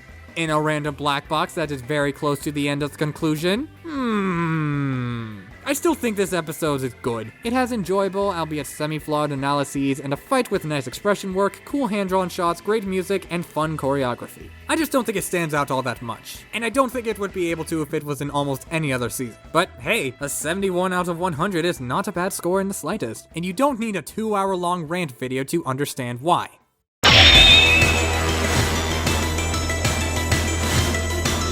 For the mid-season finale, I'd argue that this has some of the most legacy of any episode from this season. I mean, I'm sure you could get an idea of why I'd say that, because Link vs. Cloud was the very first 3D episode of Death Battle, and was a heavily requested rematch. What a lot of people haven't talked about is that, even back then, current and former members of the Death Battle team have publicly expressed that they think Cloud should have won. This isn't something that the team members just do, especially since it's something that Ben Singer actively tries to avoid just because he doesn't want to risk people taking the piss out of what he's saying. Even the Road to 100 blog did state that the verdict was contentious across the whole team. So honestly, this run back was a long time coming. Though it's also really funny how back then you had a lot of people saying Cloud should have won, but now you have people today saying that Link should have won. I guess Ben was right in this matchup being debatable, but versus debating is subjective, and if you buy Universal Legend of Zelda, I'm not shaming you for it. I just think it's kind of odd how I only ever see them brought up when Zelda characters are fighting other characters that also have multiple Universal castle feast. Like, I just don't get it. It's kind of weird. But in terms of how the team would approach this episode, if you remember from season 1, it had that loophole that indirectly gave Link a huge advantage. But now, they're going all out with the give them everything approach. They composite Link, give Cloud access to every materia, and just generally running wild with as much as possible. And that's a blessing and a curse with Link's rundown. On the one hand, learning about his massive power sets was really cool, and even the cutaway gag was pretty amusing. But on the other hand, I do feel like his season 1 analysis covers his character better. Plus, I also think the running gag about him being a fairy was funnier than virtually anything in this new episode, and they also dissected his personality better. They mentioned that there are various reincarnations of Link in better detail, and they even name-dropped the goddess Hylia. But here, they just say that Link's a hero and he's fought villains like Ganon, Vati, and Majora. That's all the character he gets in this rundown. But I can still appreciate analyses that go all out with seeing them explain their powers. And I feel like this analysis does that well enough. It's not an analysis I dislike. It's just that it kind of leaves a lot to be desired in terms of story, nuancing, and world building. Cloud's analysis, on the other hand, oh man, it does the whole Steven versus Star thing where they drop a big calc right at the beginning, and then they just completely butcher the pacing throughout the whole thing. So with all of that in mind, I don't think it should surprise anyone when I say that Cloud's analysis is my second favorite of the entire season. And yes, I still know what's coming later! This analysis has some hidden brilliance to it that I have not seen anyone talking about. I mean, maybe it's because they're not familiar with Final Fantasy VII, but counterpoint, I still have yet to play the original Final Fantasy VII, yet I noticed it almost immediately. So let's dissect it real quick. You know why they're starting off with the whole Zack Fair thing? That's because it's a crucial part of Cloud's character arc. Like, the short version is that this rundown is attempting to say, hey look, Cloud can do all of this awesome stuff, but wait, Cloud did not actually lift the whole 60+ ton Bahamut off the ground. Although he definitely should be able to, because he's a badass soldier in his own right, contrary to his false memories. And then they go into a myriad of feats that proves it. I definitely get the problem. They didn't need to include the materia panel at the beginning, but the intent was more so covering the entirety of Soldier, which is meant to build up why Cloud was so infatuated with the idea of him wanting to be in Soldier to begin with, especially during the parts where they bring up Zack. In fact, I'd argue it would have been instantly fixed if they just didn't have the material panel or the big Bahamut calc in the beginning, only bringing it up when they say Cloud was able to defeat Bahamut legitimately. The rest of Cloud's analysis is exactly what I wanted, going over his false memories and how they came into play. And then they're also rooting for him in his story, nuancing his character, making Zack a key part of it all, and then describing how Cloud was able to surpass Zack and Soldier's exam. It's almost like they're acting as emotional support to help Cloud cope with his false memories and prove himself with all of these feats. Gee, I wonder if there was a certain character that was meant to serve that near exact purpose. Not to mention you have an even better cutaway gag with Boomstick nearly exposing Wiz for his student loan evasion, and Wiz using materia on him, yet Boomstick can still twitch his eyes. I like how expressive they are in spite of not actually moving that much. I honestly really want to praise these Wiz and Boomstick animations more often, especially with how expressive they can be, but it's kind of hard for me to do that beyond saying they look really good. Whereas here it gives me something to actually talk about. But rest assured, I've always been a fan of these animations and I still am. But the most important part of this analysis, they say he looks good in a dress. And the second most important part of it all is that they never once make any unnecessary edgy or emo comments. Yeah, I'm just gonna say it, this is easily the best Final Fantasy rundown they've ever done. This was a lot better than I remembered and what other people have made it out to be. It almost feels like they used time travel to justify stealing notes from my edgy characters video. And yes, my source is that I made it the f*** up. But onto the fight, I say it's time to step out of the SFM zone and into the Blender zone! This being the first episode to be animated in Blender since the original Goku vs. Superman. Let's see how they pulled this off. Starting with the setup. It's literally a random encounter. I love it here. And the motorcycle fight is really solid. They make use of the terrain, the sword swings feel powerful, that camera movement makes it look enticing, especially with how close quarters it was. And this spin from Cloud looks so smooth and satisfying, especially with how the thunder materia knocks Link off his bike. I mean, yeah, it does have the whole circle explosion that punches Cloud in the face, followed by Extendo Sequenzo of Ragdor Kuraudo, which aren't too great, but those are the only bad things about the animation. Once they fight in the church, which is just the Sector 5 slums church from Final Fantasy VII that is based, we get to the pot-breaking scene, and it's the exact kind of comedic pacing I needed, while never once interrupting the fight. Oh hey, Louise worked on this. I also like Cloud trying to save this single pot from being broken by juggling it with his sword, only for him to just catch it in his hand, complete with the little stutters he does. God bless Adam Gibbs, you really nailed the Cloud voice. Plus it was even set up with a gag in Link's rundown that says he dislikes pots. And then there's a bit of straightforward sword fighting, but Cloud's sword is so heavy that he knocks Link to the floor, who responds with a sword shoryuken. Okay? And a spin attack. Nice use of anime speed effects to convey the spin, by the way. And then there's a shot of Link's ending blow, where Cloud gets false memories of his previous fight with Link where he f***ing died, but that was actually another soldier. And then there's a time stop interaction, which had me on the edge of my seat when I first watched this. No, seriously, it almost made me fall out of my chair. I'm dead serious. The ticking sound starts fading away while the ding sounds start repeating faster and faster, coupled with the clock disappearing, making you think that the time is going to be resuming soon, which it does, so I don't know why it made it sound like it was, only to find out it's a tie! And then there's this shot of the 4 swords appearing, and the timing on their heavy sword slams is literal perfection. Say it with me, everyone. More impact than anything in Steven vs. Star. Not to mention, each of these 4 Links are frequently shown to have 4 different personalities. There's Normal Link, who has a mostly balanced fighting style, even if he used a DreamWorks face. Chill Link, who has a more patient fighting style. Angry Link, who has a very aggressive fighting style. And Fairy, Told you he's a fairy. who has an unorthodox fighting style. They dedicate multiple shots to showing the subtle differences in their personalities, all through their eyes and their poses. And then when Cloud summons a black hole, one Link accepts its death, one Link tries helplessly fighting against it, and I guess the Fairy Link accepts its death too. Okay. But then we have the Song of Storm scene. The lights turn dark as the rain starts to pour in, and then there's this shot that leads into an even cooler shot of Link channeling lightning with his sword. But then Cloud rechannels the lightning back, and it destroys the church. Oops. But then we have Fierce Deity Link bursting out of the rock in this frightening shot where his silhouette is surrounded by fire and illuminated by his glowing eyes. Look at the confidence in Cloud's dodge, even with this equally intimidating shot of Link stomping towards Cloud, who towers over him. Cloud ain't afraid, he's seen worse. It's kind of underwhelming that Cloud handles him fairly easily, but to be fair, he did fully heal himself. Not to mention that Link is at least able to push him back a few times. And yeah, there is the rare stiff upper body and Cloud's fire materia being another goopy circle, but otherwise, this short but sweet fight scene is very, very solid. And then the Final Fantasy influence of the music kicks in as Cloud uses his Omni/V5 from the Advent Children movie. Which I'd like to point out, Final Breath is my favorite track of the season. It's such a wonderful blend of iconic Zelda and Final Fantasy VII motifs, with the best one being in this moment right here.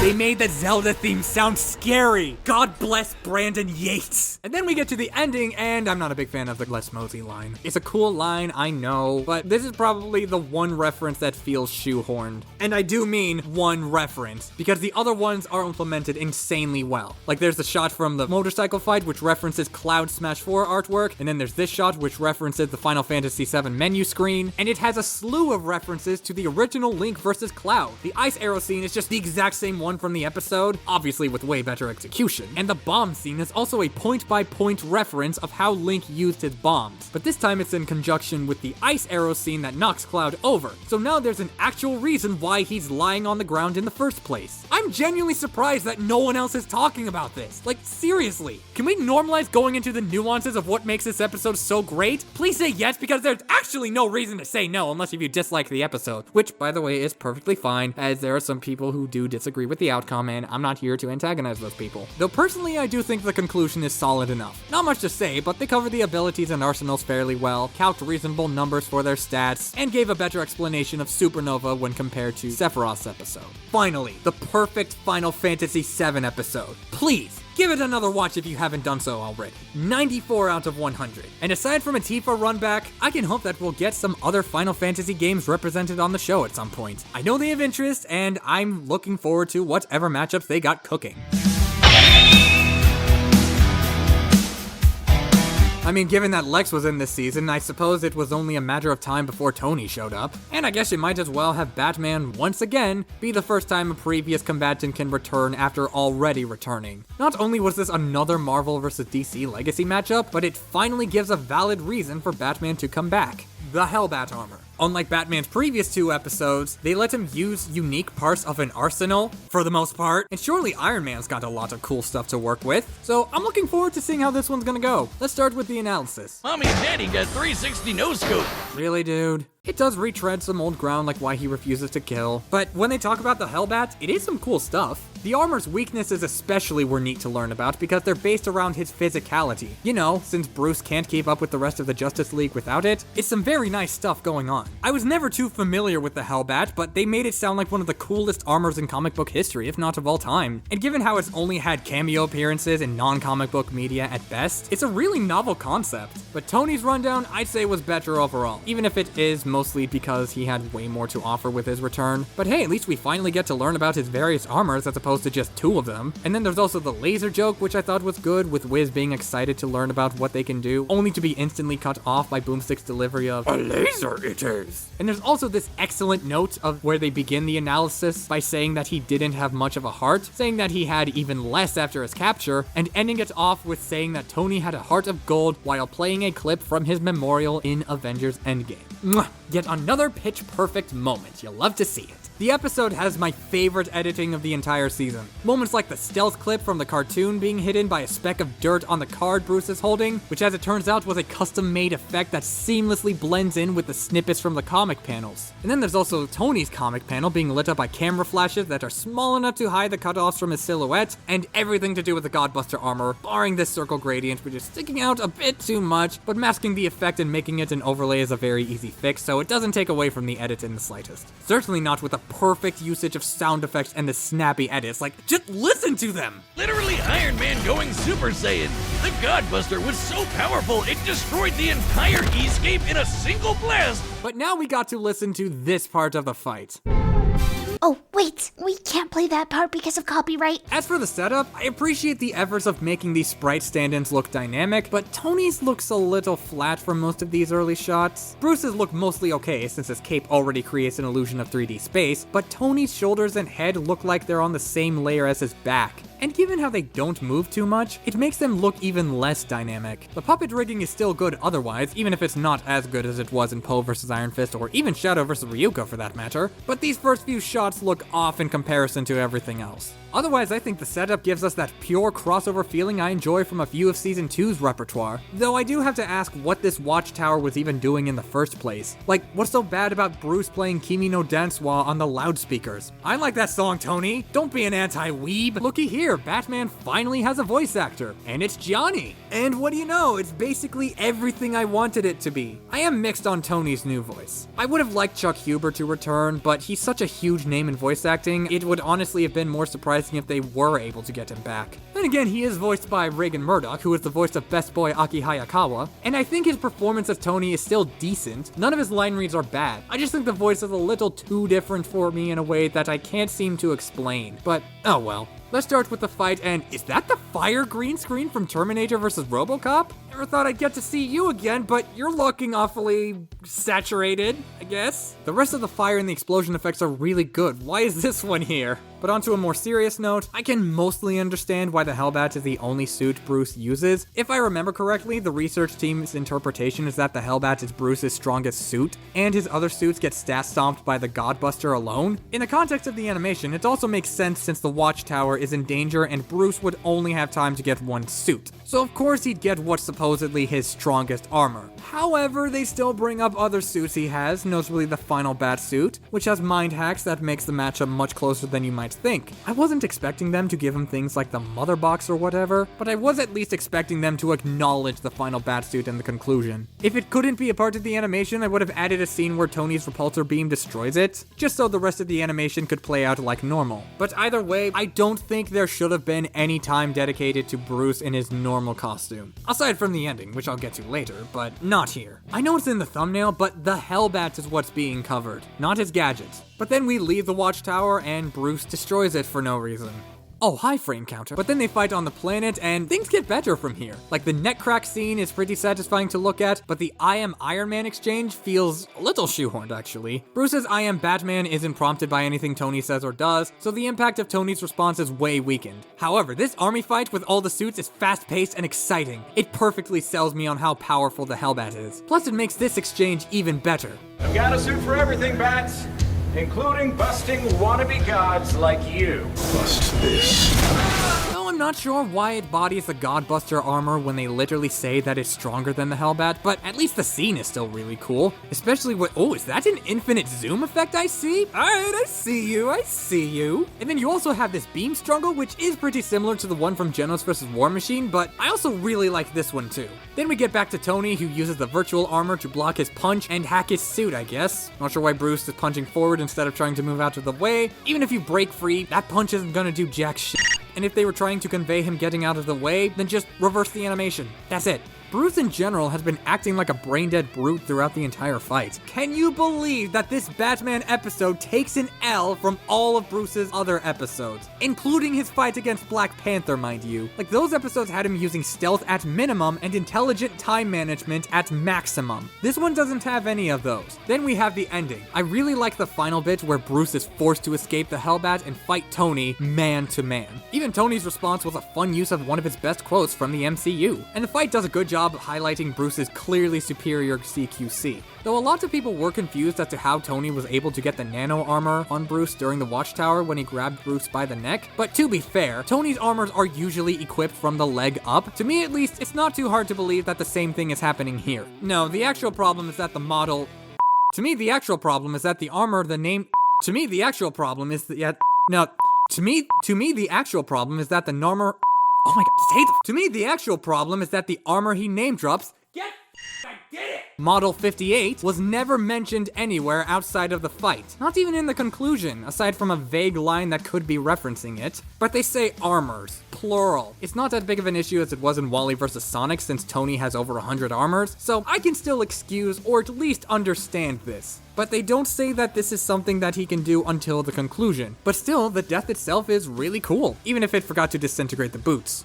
Oops. But the music at least complements this moment really well. And there it is, I mentioned the track, so I need to gush about Suit Yourself because it is a track that I have the most amount of passion for because it is so close to being in my favorite track of the season and even in my top 5 favorite tracks of the show. I don't care if it doesn't fit Batman that well since he canonically hates punk rock, even though this isn't really punk rock, it's just metal, but I could buy Batman not being a fan of this music either. The metalhead in me adores the AC/DC influence it's going for, but I don't like the orchestral sections. It's such a drastic change for what the tone of the fight is going for, and parts of the fight it does play in doesn't really justify it. It's not that different from when Tony is the dominant force in the action scenes, or even when Batman is breaking Tony's suit as he cracks his neck. If they needed the orchestral bits, they should have blended in with the AC/DC influence, not turned away from it. It's literally if Brandon Yates turned an unfunny version of the Dean Norris meme into a song. Plus, the lyrical structure is a bit wonky in a few places, specifically with the...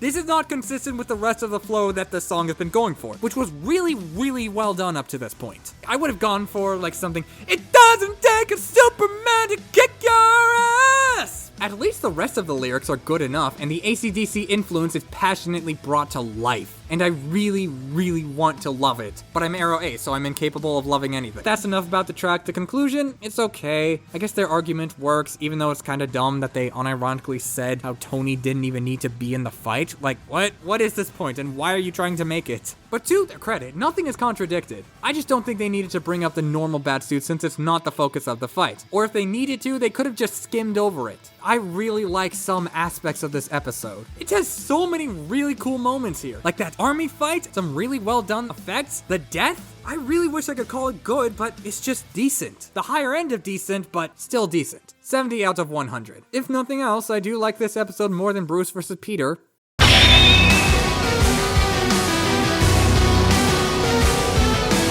This is one of 2 episodes that doesn't really have any history to speak of. The matchup was popular among some circles, but the only reason it was even here was because they had 1 spot left and Ultra Guy just brought up the idea. But then again, that does tell me that they really wanted to do this episode, so let's see how they go for it. I definitely remember really liking this episode, but I was not looking forward to revisiting Goku Black's analysis. It takes them 2 sodding minutes to name drop Goku Black. Why are you talking about Beerus and Champa? Save this for the feats! Yeah, they show manga panels of him before then, but only a little bit earlier. When it happened in Steven's analysis, it was short. When it happened in Cloud's analysis, there was an overarching reason for it. This one is too long, and I can't find a sufficient reason for it. Unless if it was because they were trying to cover how strong Goku is to make Goku Black look like a threat, but that interpretation doesn't work for me because Goku Black is given no direct feats to back it up. For all I know, he could just be Goku but worse.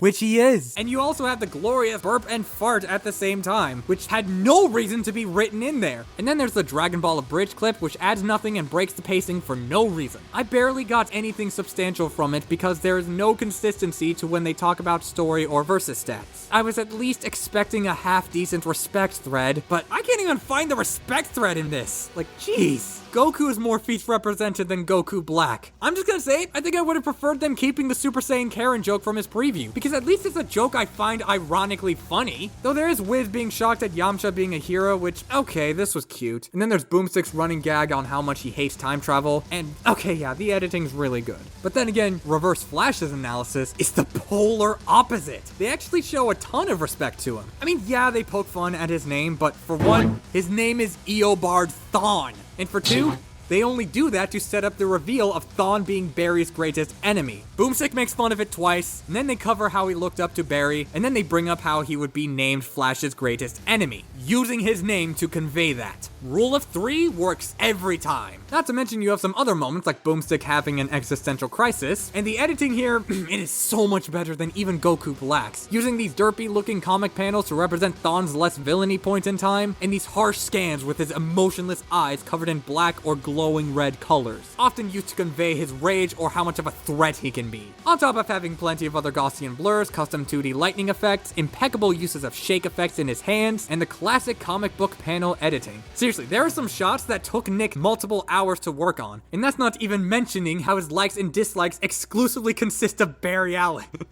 Not to mention, they give his story a perfect ending note with how Thawne was turned into a happy Flash fan. Yes, I said I like Poe's and Cloud's analyses more, but this one is like only 2 points behind, at most. It really is that good, and I'm pretty sure single-handedly made Reverse Flash a respected character. But on to the fight. Alright, get your memes out of the way.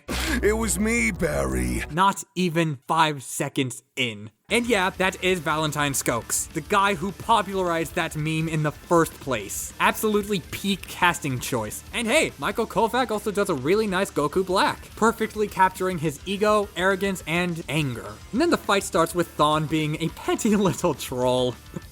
Yeah, that's just perfect for him. And then there's this projectile barrage, which is really slow, and Thawne dodges all of them by standing here. I do like the expressions on his sprite. With this one, I'm pretty sure is hand-drawn, but it does work very seamlessly. And even if it was a hand-drawn shot, I think it looks better with this one, which is the only visual I'm not too keen on. But I mean, come on, everyone loves this fight. And there's a good reason for that. But to begin with, the fight uses the best ways of demonstrating their personalities and their banter. Like you have Thawne letting Black try to get a hit on him before just phasing through at the last possible moment. And then Thawne does that thing where a character lets himself get hit by an attack, but you can raise your suspension of disbelief by saying, oh, he let his guard down. And then the moment Black gets a sufficient hit on him is the moment he gloats. Because that's exactly what he's been trying to do for the entire fight up to this point. So of course he's mad. And then there's the absolute impact of Black blowing Thawne through the moon and back to the earth, followed by the best Kamehameha scream of the show. I don't even care about your sprite switching, my dude. And then you have Thawne traveling through time, saying, jump in reverse! Which I'm pretty sure feels like a callback to the part where they said revenge in reverse from his analysis. But even if it's not, it's just a cool line. But then they just start going back in time and killing each other in like multiple different points using several creative ways, beginning with what is actually my favorite exchange of the episode. Why aren't you dead?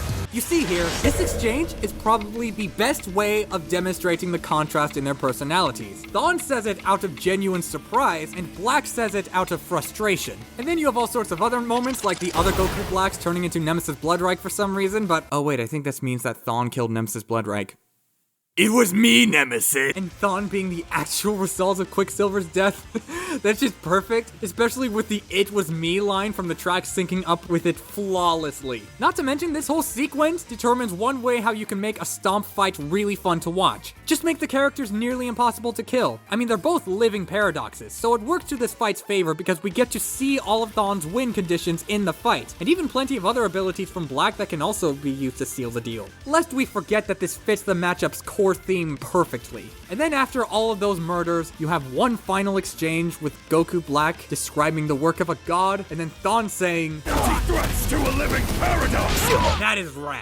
But you know what's even radder than that? The best kill in the entire show, actually! It's almost fully scripted rundown material, but not quite. We get the music cutting out entirely as Thawne's epic meme face is displayed, and then Thawne impales Black with his arm as the other one flips him off and disappears. Then Black gets dragged across the entire planet millions of times over, who despite being reduced to a skeleton, was still alive the whole time. And apparently this was intentional. Like, this isn't an animation error, that was intended. So he was living through all of that. And then there's the impact of Thawne yeeting Black into the sun, which causes a supernova. And if anyone had to be this hardcore with the kill, I am so glad it was Eobard Thawne, of all people. Like, it just makes so much sense. And to think that the conclusion goes out of its way to be more in-depth than it needed to be. Like, on the one hand, good luck trying to convince me that a Diet Goku ever had a chance against a Flash when normal Goku can't even beat a basic DC Herald. But on the other hand, they cover multiple tertiary factors, they go over how the stat difference isn't as clear-cut as you might think, and they also give that whole Zamasu is not Goku thing, which some people are bothered by, and to an extent I am as well, but I just think it would have been fixed if they gave Thawne a similar note like that. Still, what an episode. 90 out of 100. Yeah, I'm sorry, I don't think this is supreme. It is because of Goku Black's analysis. I know not everyone is bothered by it, and regardless of my personal feelings, I do think it's the best Death Battle episode not in the supreme tier, and I don't expect that to change anytime soon.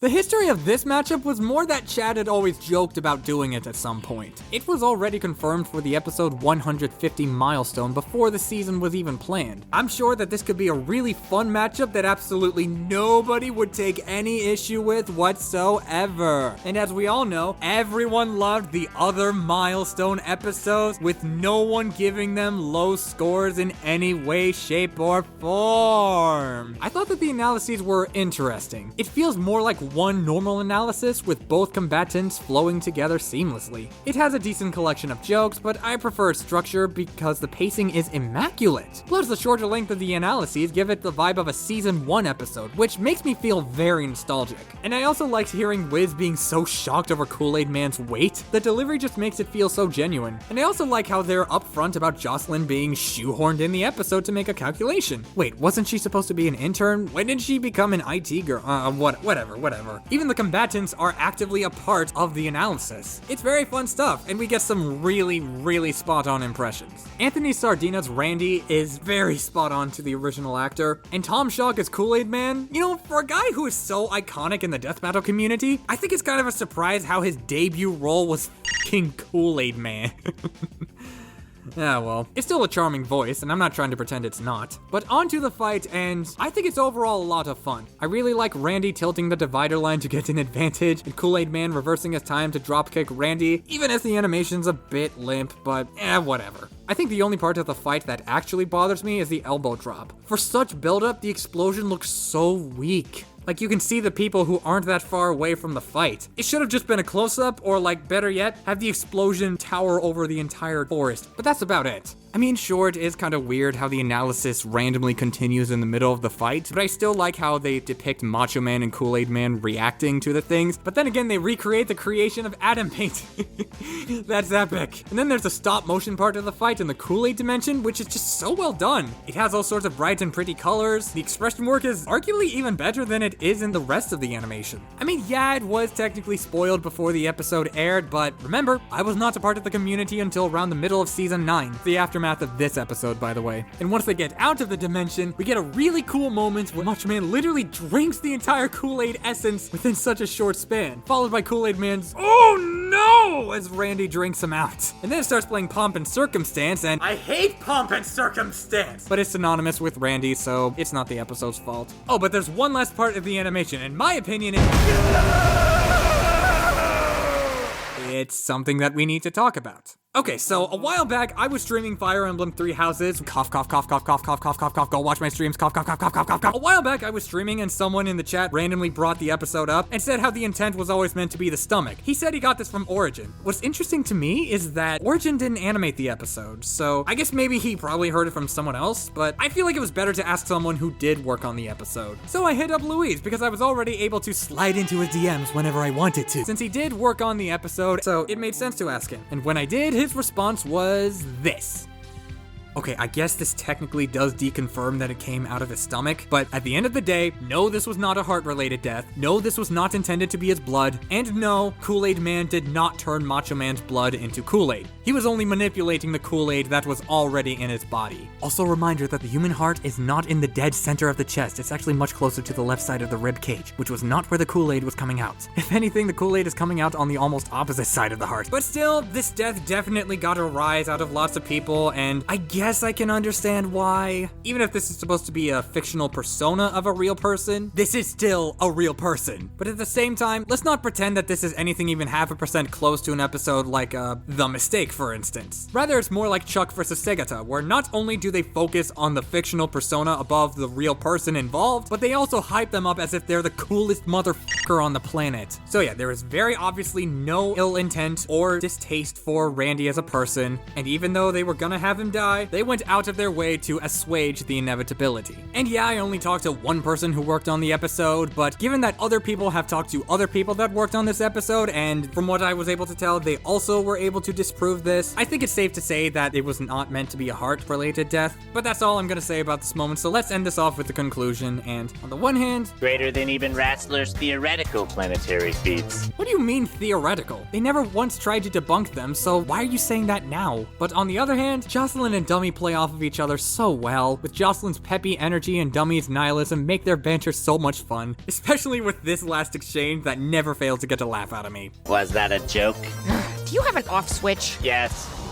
But wait, there's a lot more time left to this episode. What's going on? Well, I feel like this entire episode was meant to be a resolution for the Boomstick dad jokes. They were getting heavily criticized by the community to the point where just the very idea of Boomstick saying one was gonna make the entire community groan. And yet somehow they don't have any issue with the Boomstick ex-wife jokes, but let's not worry about that, because I also think it's cute how they used their joke episode to end it off for good. But here's the thing, there's 44 seconds of setting up the side plot, 5 minutes analyzing the combatants, 2 minutes and 20 seconds of fighting, 30 seconds continuing/referencing the side plot, 54 seconds explaining the conclusion, and 2 minutes and 10 seconds of finishing the side plots. Nearly a third of the episode's runtime is dedicated to this side plot, excluding the advertisement of course. But in general, I still find it weird that Boomstick thinks Macho Man is his father even after directly being told that Randy never had any kids. Maybe they wanted to go for some dramatic irony, you know, where the audience knows the truth but the characters don't, but I don't think it's done in any clever ways. I think the Boomstick side plot should have been made into a spin-off series or dedicated short or whatever. But I'm still gonna analyze it anyway, so I hope you're ready for yet another case of 4 times the video content. First we see them going to the trailer where they think is where Sarge is Boomstick's dad is supposed to be, only to find out that it's Mama Boomstick. I mean, I think the hug they give each other is really sweet, and the message that the Tifa Slayer gives at the end, it's a nice message and all, but it does feel kind of out of place. Nothing in this episode was alluding to this moral. I mean, I'm pretty sure this is a reference to how Boomstick was expecting to see his dad, who never showed up. But then again, Mama Boomstick also references Wiz and Ringmaster, the latter of which was actively helping him find his dad. Boomstick was never one to neglect his friends or take them for granted. Yeah, they bickered with one another, and they still do that, but I still always got the vibe that Wiz and Boomstick were still friends. But at the same time, weren't they also kind of hopeful too? Or at least Ringmaster was. Wiz is just kinda out of it, so I highly doubt that. And on top of that, Boomstick's little arc doesn't exactly have any real payoff. I know he's supposed to accept that he would never get to meet his dad, but given that the post-credit scene in Hulk vs. Broly was a letter from his dad, and that one scene in Yoda vs. King Mickey was foreshadowing this very moment, and maybe if Boomstick dad jokes from this season were meant to be foreshadowing it as well, this resolution feels anticlimactic and that this side plot will most likely come back at a later date. But at the same time, I don't think there's a reason reason for it. But still, this whole thing, even if it detracts from the whole episode, it's harmless. I think it could have worked really well if it was interwoven throughout the entire episode, as opposed to just like parts of the beginning and then the ending of it all and nowhere else. Though I do like the Sarge cameo where he realizes he had a son, even though I'm already sure he put the dots together in Meta vs. Carolina, but that one was also more of a what-if scenario, likely made by some dudes just messing around, so it is nice to know that it's officially canon in this scene here. I can totally understand why people consider it to be one of the worst episodes of the season. Even if I have my qualms with it, this episode was made not just for the matchup, but out of love for working on the show.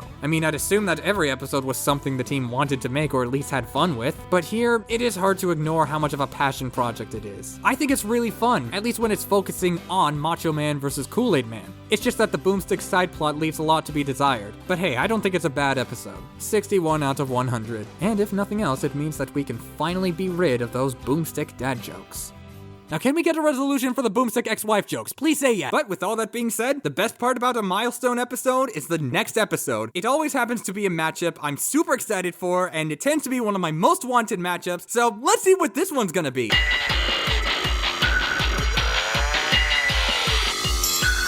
Oh, bollocks.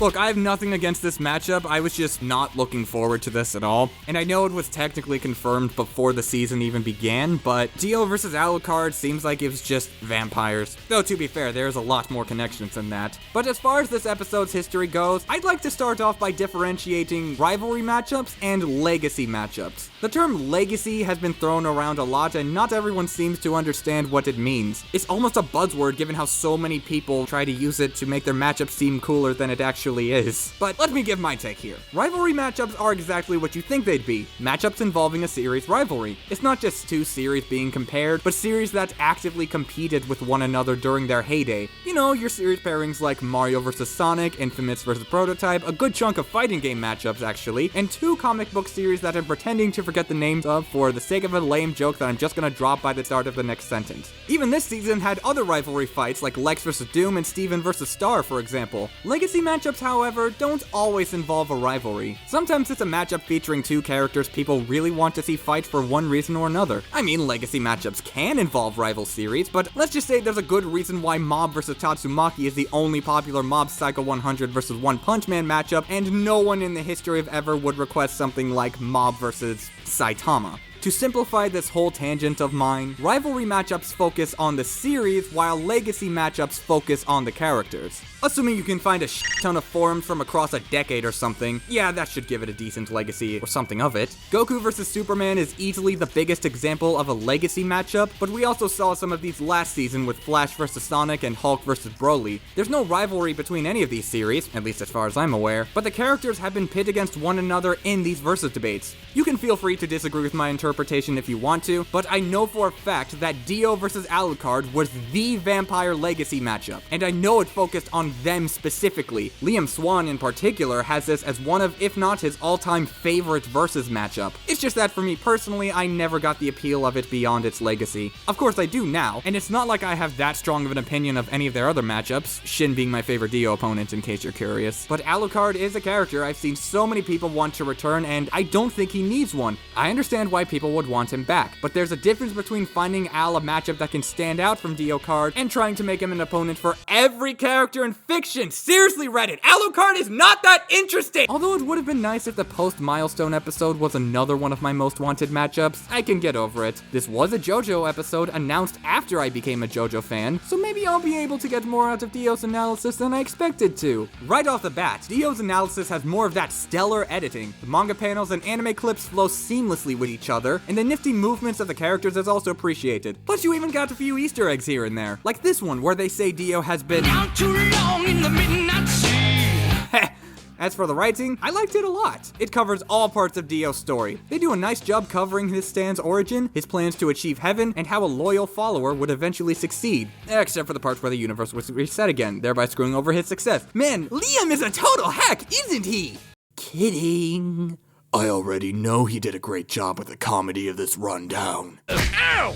Did you just punch me into next week? But what did Wiz hit him with, though? The JoJo memes flowed with the writing much better than before, except for the Brez reference. I found it endearing, but it does feel a bit out of place given that it's not a survival reference akin to the original context of the line, but I mean, it doesn't stand out as much as in Jotaro's episode. The other memes work really well. Boomstick says that Dio can make pancakes and donuts as they show the manga panel where Dio punches through Kakyoin. The JoJo fan in me claps because I understood that reference. And I reckon that outsiders would still be able to understand the joke. Like, the pancakes is blatantly a reference to his Rotarolada. And as for the donuts, Dio's punch does make a perfectly donut-shaped hole through this Kakyoin guy, and I think everyone would be able to notice that. The cutaway gag was a lot of fun as well. Boomstick getting a stand does abide by the rule of, let's give Boomstick's feats because it'll be funny, I swear you guys! But his stand name being 99 Bottles makes it a fun take on that death battle analysis trope. That's in line with JoJo stands being named after popular songs, so 99 Bottles is just the perfect stand name for Boomstick.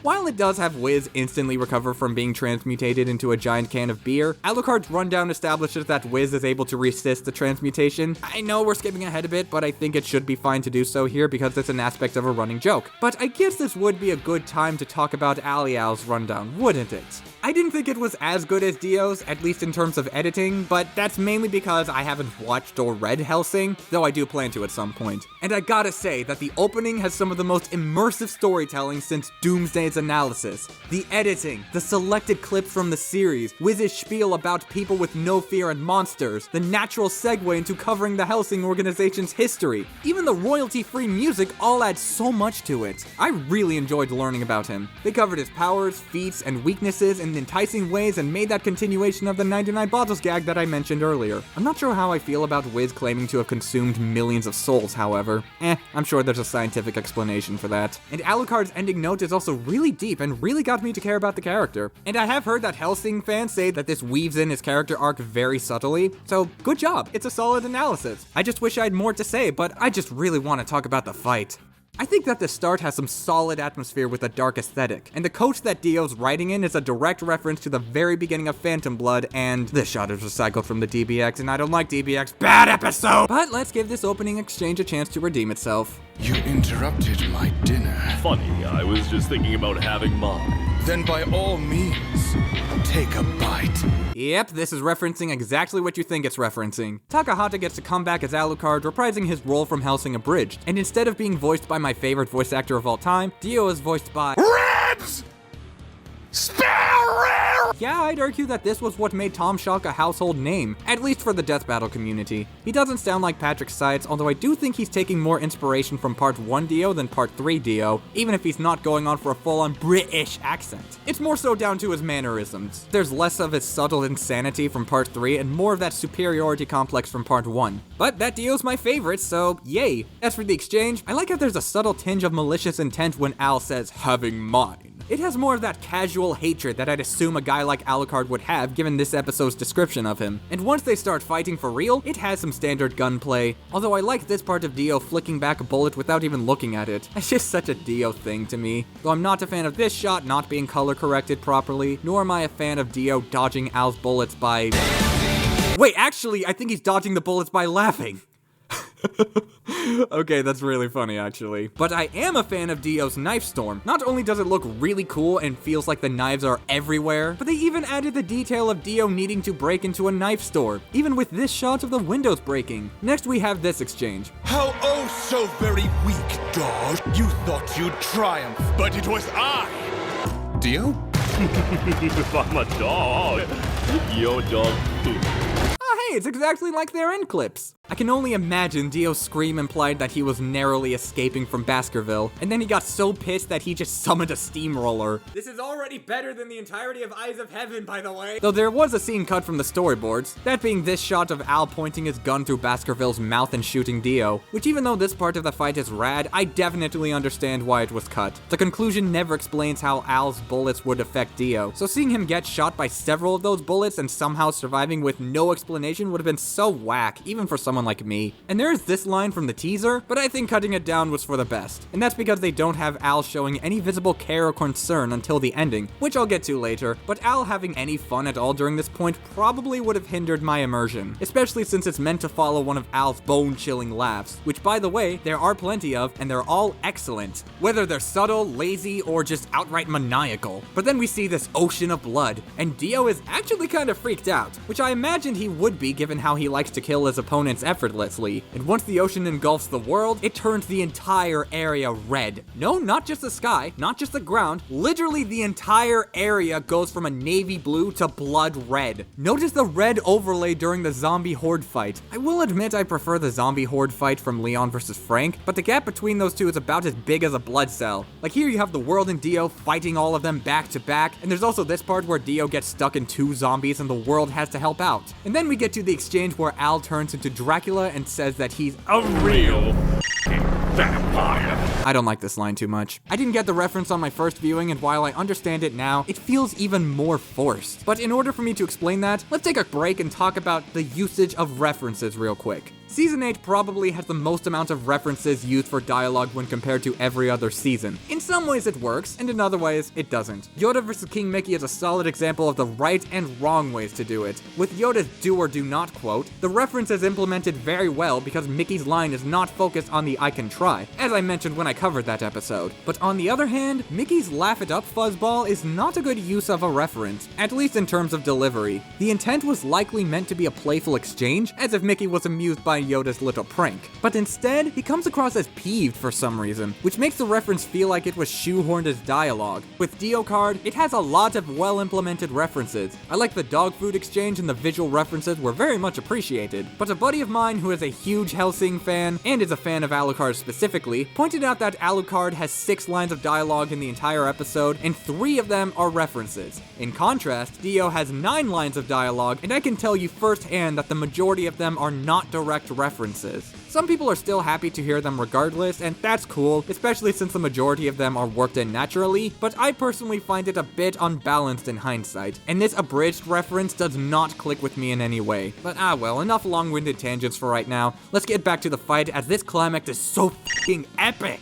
There's this shot where Alucard grows giant arms and crawls forward with creepy movements. They start off being animated on 1s with Al not moving, but then they transition into being animated on 2s. Not to mention that the arms are large enough to work with these frames, and Al's body is leaning forward just enough to maintain a convincing sense of speed. And then Dio leaps up to the clock tower and the zombie horde is swimming up to his location. Not running or walking, just swimming in the tidal wave of blood. And then he and Al have a sword fight with the hands of the clock, which mixes sprites, 3D objects. Like seriously, this is so well done, and not once does it look fake to me. How in the hell is that possible? And then they have this scuffle in the air with Al's line not having a lot of energy to it, although I really like this hand-drawn shot of Dio chomping on Al's gun. This actually works as a payoff to a very interesting attention to detail. At the beginning of the fight, Al doesn't really care about Dio's attacks much. Yeah, he grunts when he gets hit, but he maintains a nonchalant demeanor at all times. He doesn't even bother dodging any of Dio's attacks, and he's either casually smiling or lazily laughing the whole time. It could also explain the low energy he has in most of his line reads, and it's when Dio starts using his abilities from part 1 where Al shows any concern at all. Even with his ice powers, he just shrugs it off and grows blades for arms. And then there's this part in the ending where Dio uses his time stop to get behind Al and then...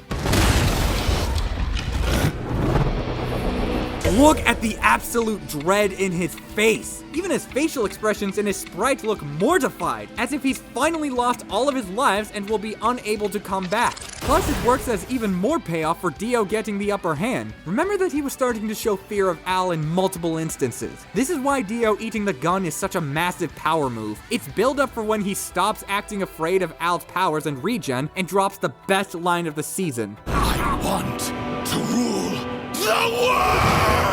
Then Dio also does that thing where he stops time and reaches for his heart, but unlike Jotaro, this is something I could imagine Dio doing. Plus, he was trying to do this sort of thing for a while, like in that scene where the world is fishing for Al's heart, but very obviously does not get it. And then Dio uses his laser eyes to destroy Al's army and uses the world to launch back at him. I do wish that it was more like the storyboards where the laser destroyed the clock tower as well, and Al's level 0 was highlighted by the moon, but it's still a cool shot regardless. And I really like the layered clips in Al's Bird of Hermes speech. But then they go for one last punch and oop! Dio used his time stop to get behind, cutting off the music to let the moment sink in. This is exactly what I wanted from Jotaro vs. Kenshiro. One of those Uno reverse card moments that the series is iconic for. And then Dio's visceral useless line, as well as this shot of Dio destroying Al's heart, and the final stand rush followed by Dio's... Okay, speaking as a JoJo fan and a Patrick Site simp, Patrick was never directed to do a re for some reason, even though I know he can do it. So hearing Tom Shock pull off a re that challenges Takehito Koyasu's is the most satisfying thing I've experienced as a Death Battle fan. Though it's not satisfying for everyone, as this was a controversial outcome. I know that people hate the outcome and disagree with it, whatever. Look, this is not a debate I care too much about, so you can think whatever you want. Versus debating is subjective, yada yada yada yada. But I have also seen a chunk of those people admire the underdog victory. Like, for context, people historically believe that Alucard stomped Dio because Schrodinger or something. Although the waiting period did sway some people to believe otherwise, and given the huge legacy of the matchup, I don't think the casual audience expected Dio to come out on top. Especially since people think that every JoJo character is human level. This isn't over, JoJo! I have to admit, I must admire your tenaciousness. Really, I do. Yeah, sure, Dio's absolutely a human. But truth be told, I didn't expect Dio to win either. So I too got to respect the underdog victory. Maybe that's because, unlike other moments when Death Battle tried this, the conclusion was super in-depth. Not only does it cover the stats, but virtually every single tertiary factor. Even the lore of Hellsing. Not a single second feels like it was wasted. I mean, yeah, some people are still pissed about Dio being 1500 times FTL. Even I'm curious as to where they got numbers that are drastically different from what the community was able to find during the time. But then again, I think it's funny how Death Battle has been historically criticized for assuming that movement, reaction, and combat speed are all the same, or when they combine them for simplicity's sake. But in one of the rare instances where they directly establish that this is supposed to be reaction speed and not movement speed, people got mad at Death Battle for it. No joke, I have seen people unironically try to argue, if Dio could actually move that fast, he'd be able to run from planet to planet in a matter of milliseconds, when that's not even 0.5% close to what Death Battle is implying. Personally, I think that the only actual issue, and by issue I mean like the most minor one you can think of, is that the research team, which did include Liam, used to be heavily skeptical of Lightspeed JoJo's and Jotaro vs. Kenshiro. Yes, those episodes are over 3 years apart, but still. I'd still say it's very possible to admire one of Death Battle's conclusions while disagreeing with it. Not saying that I do, but there are others who do disagree with it but still respect the conclusion. And even if I did care about the debate, I think it's best to hold my tongue until I check out Hellsing properly. After all, you could probably expect me to say that I like this episode a lot. You have no idea. I've had this as the fully scripted rundown the whole time. Dog, my middle name starts with J-O, so I am a JoJo, and I was ready to call it my favorite episode of Season 8 under the assumption that Alucard was gonna win! But it most likely would have gotten the exact same score for me no matter who won. 98 out of 100. I still prefer Cage vs. Falcon because I like F-Zero more than I like JoJo, but Diocard is the better episode on a technical level, and I can see why many people place it among the best ride episodes of the season, if not the entire show. And if you expected me to rank this lower than something like Snake vs. Sam, for instance, then you, my friend, are very predictable! Ah, thank God I don't have to butcher Wade's ending note. Speaking of which, he asked me to edit your videos for him. Unless if there's something wrong with that. Oh no, you're good. Although you did make this mistake in Shadow vs. Ryuko. Dang it! I could have sworn that I double-checked everything. Hey, no worry, it happens. Don't worry about it. I guess you're right. If it means anything, I pulled a few strings with Death Battle and got them to do one of your most wanted matchups. Is it Ragnar vs. Velvet? Better. It's Akuma vs. Shao Kahn. Oh! You still like the matchup, right?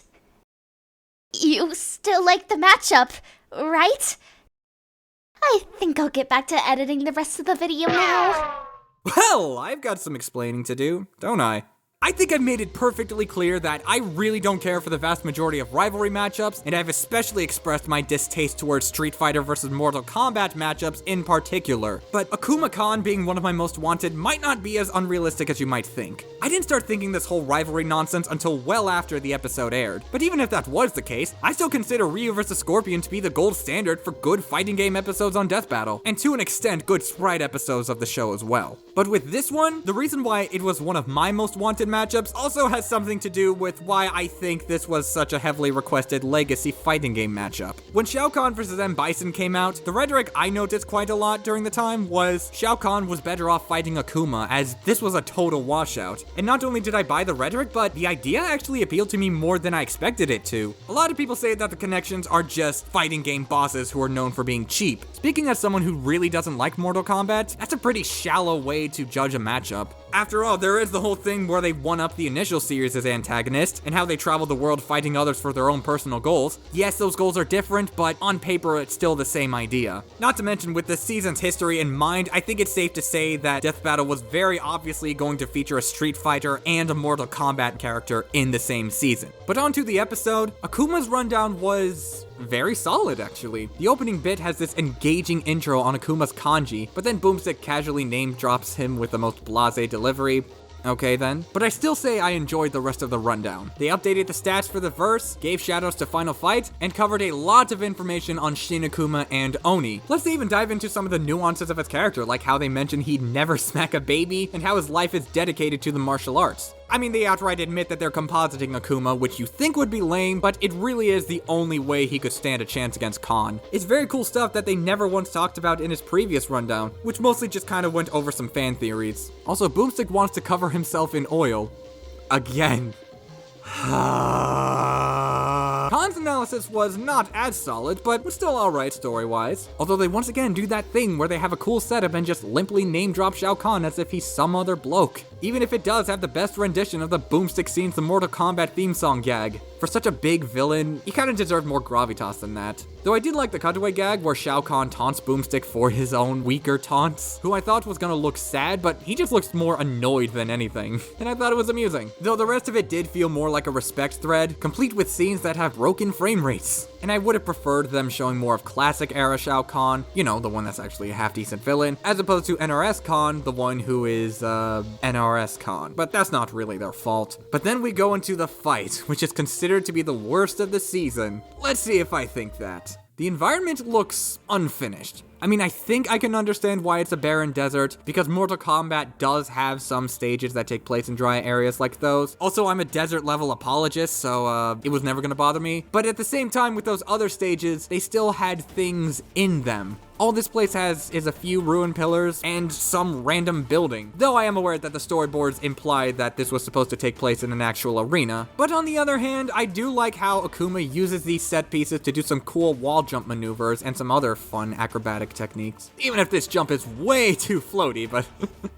oh well. But at the same time, it feels like they were put there just so these moments could happen instead of feeling like they were here naturally. And overall, the lighting is just really weird, with it being most apparent when Kahn is being pushed back by Oni's Go Hadoken. The dark sky looks especially awful in this shot because the clouds just randomly disappear. I mean, yeah, it doesn't change the fact that the choreography is still good and the sand physics are surprisingly not that bad. But then there's the voice acting. Gianni Matrigano is still the GOAT, but I'm sorry, he was miscast as Shao Kahn. Or kind of. While he is very good at coming across as intimidating, it works best with the subtle intimidation. You know, like Sluther, for instance. Hell, even Gojo did this right. I guess Sweet Tooth isn't very subtle, but he doesn't act nearly as bombastic or outspoken as Shao Kahn is usually portrayed. I think Johnny gets a couple of adequate line reads here and there, but the rest are surprisingly higher pitched and flaccid when compared to how Kahn normally sounds. That said, Philip Sacramento's Akuma is fantastic. It honestly clears both of his official English voice actors out of the water in my opinion. His rage is on point, and you get some of the rawest line reads of the season, with shoutouts to this one in particular. The Satsui no Hado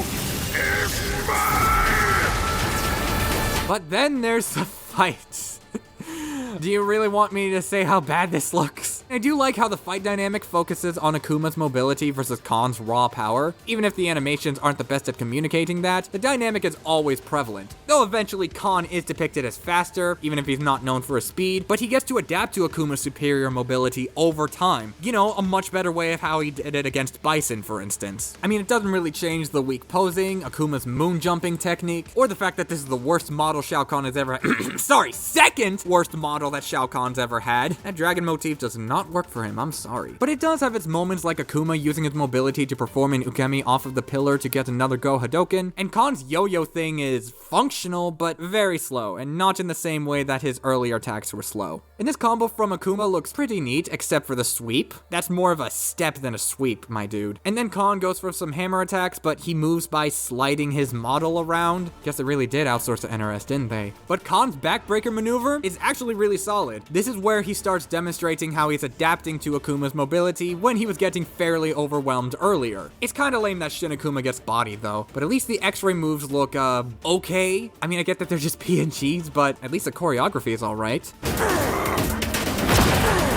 Did they really just reuse the same voice clip back to back? And then there's the Oni transformation, which I really like for the most part. Like, this shot could have been cut and the big island punch was framed weirdly, but Akuma's line is really cool. The reverb effects make it stronger. The smoke effects look really nice. And this shot of Oni's eyes glowing through the smoke looks so badass. Nice use of smears, by the way. But then Oni himself shows up and he looks like a blue E Honda. Even doing a sumo headbutt. I didn't know he trained under E Honda, but then he gets some attacks in and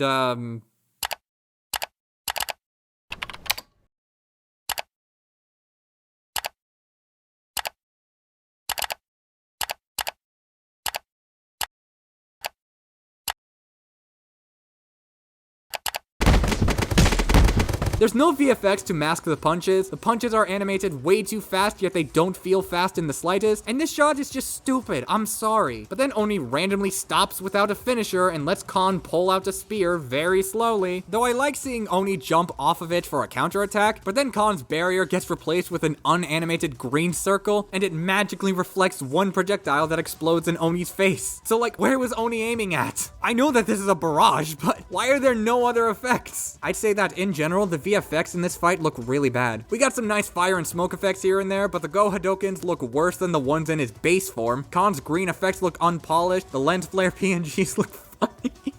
Even if they technically do work. The blood looks like a solid object slowly growing, and the sky once again looks unfinished. Though I really like this shot of Oni going for a punch that impales Kahn. It has great sound design, the anticipation and follow through are on point, and wait, it was a Shoryuken the whole time? In what way was this a Shoryuken? Oni's fist was moving straight, and the Shoryuken is supposed to be moving upwards at an angle. Where's the angle? And then there's the Raging Demon, which exclusively consists of upper body movements. Not to mention, it breaks the illusion that he was looking at Kahn because Kahn was actually facing another direction. Why are you looking at me, bro? You're on a computer screen. You can't touch me. But to be fair, the actual Raging Demon attack is mostly pretty great. It's a combination of the classic and Street Fighter V versions. And I like the idea of Kahn stopping it with his hand, but they forgot to match the music with it. Oops. It feels like the music's climax was in the middle of the track somewhere. Not only is that very bizarre composing and music production, but it makes this whole scene seem blasé. And that's not even talking about the death, which it sucks. Easily the worst of the season, which is actually kind of saying something given the competition. Kahn ripping Oni's arms off comes out of nowhere. The shoulder tackle looks weaker than the one he did at the start of the fight. They once again reuse voice clips back to back.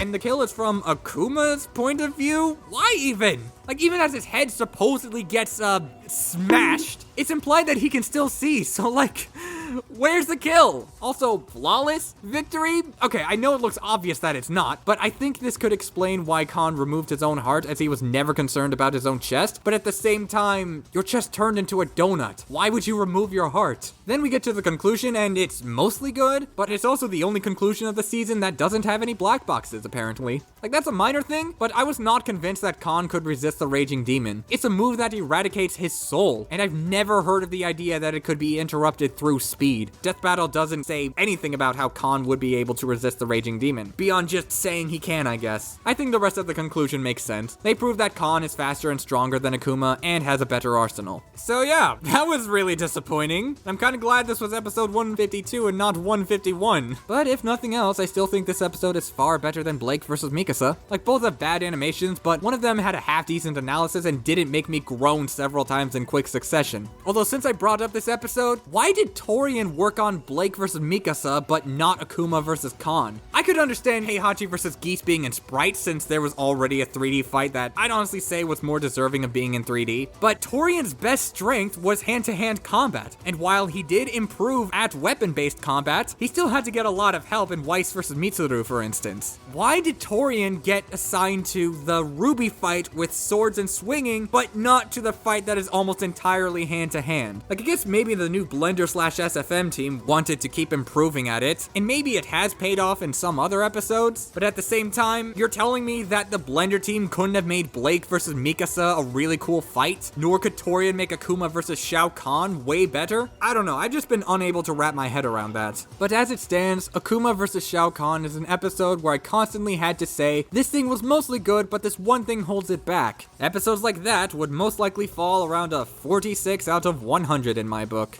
Like, it's obviously an improvement over Bat-Gwen, but it still sucks that this episode ended up the way it did.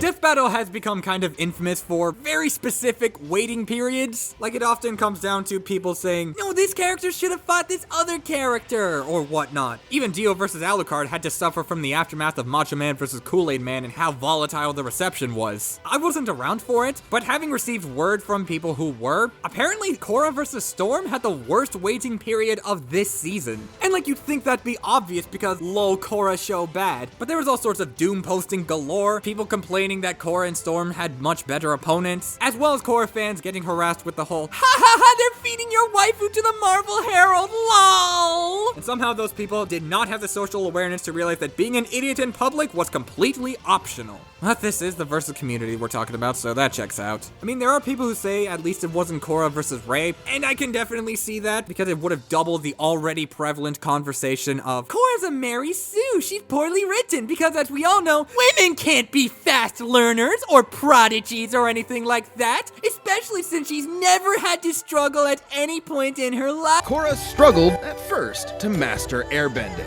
Well, that adamant rhetoric has already been debunked. It does go to show that red-pilled YouTubers are to this day stuck in the ER. I'm sorry, I couldn't resist. This is not a relevant tangent, but at the same time, I'd be lying if I said this wasn't on my mind while rewatching Korra's analysis. They nuance her character, they go into her struggles and explain how she overcame them. I mean, yes, they say that she figured out airbending due to being a prodigy, but at least they say there was a reason why she couldn't do it immediately. Plus, the reason why they're hyping her up with things like she becomes the most powerful being on the planet if she wasn't already, is to add to the payoff of when they talk about her downward spiral, saying that her entire identity was wrapped in being the Avatar, only to lead into the part where she questions if the world would be better off without an Avatar or bending. Of course, it does that thing where they bring up a big calc at the beginning of her analysis with no warrant or justification, but it's like with Cloud's analysis where I get why they were doing this. They wanted to show the power of previous avatars to build up to why Korra has it as her main thing and why she cares about it so much. But I don't think this is as easy to fix. Like, for one, they do 2 calcs at the beginning back to back, and for 2, the direct feat they give Korra is lower than Kyoshi's feat. Unlike with Clouds, where Death Battle would give him the same feat they gave Zack, as well as a speed feat that at least sounds more impressive than anything Zack could ever do, or anything any other soldier could do. And I don't think that would fix this issue in Korra's analysis, even if these were placed in the feat section. Storm's analysis was kind of the opposite. The story stuff was kind of dull, but the jokes and banter were pretty funny. I like Wiz reluctantly letting Boomstick make an erection joke as he realized that he walked into a line about Homo erectus. Wiz trying too hard to impress Boomstick with a dumb pun he made. This edit of Ororo rolling her eyes, and even the cutaway gag where he becomes self-aware about giving Boomstick feast because it sounds funny. But the story stuff, I kinda dozed off on. And it's not because I dislike the character. Storm is one of my favorite Marvel characters, but it just doesn't feel like it has the same focus as in Korra's analysis. But as for the fight, if I were to describe it in one word, it would be confused. Like, I've heard that the fight has Korra portrayed as her season 1 self, or even her season 2 self, and there could be an explanation for that. That being with how it wanted to stand out from the other Avatar episodes. Gaara vs. Toph tried to go for a comedy-centric vibe, Zuko vs. Shoto wanted to take itself more seriously, and I believe Aang vs. Ed wanted to be a combination of them. But Korra vs. Storm's identity isn't as clear-cut as the other episodes. It mainly wants to take itself seriously, but then has Gora give some quirky one-liners mid-fight multiple times, and has this cheeky expression. Like, this hand-drawn shot of Korra looks cute and all, but what doesn't make sense is, where did this water stream come from? It literally came from the water pillar that she summoned, so I guess the question is, why is she pointing down when sending water up? That's just a weird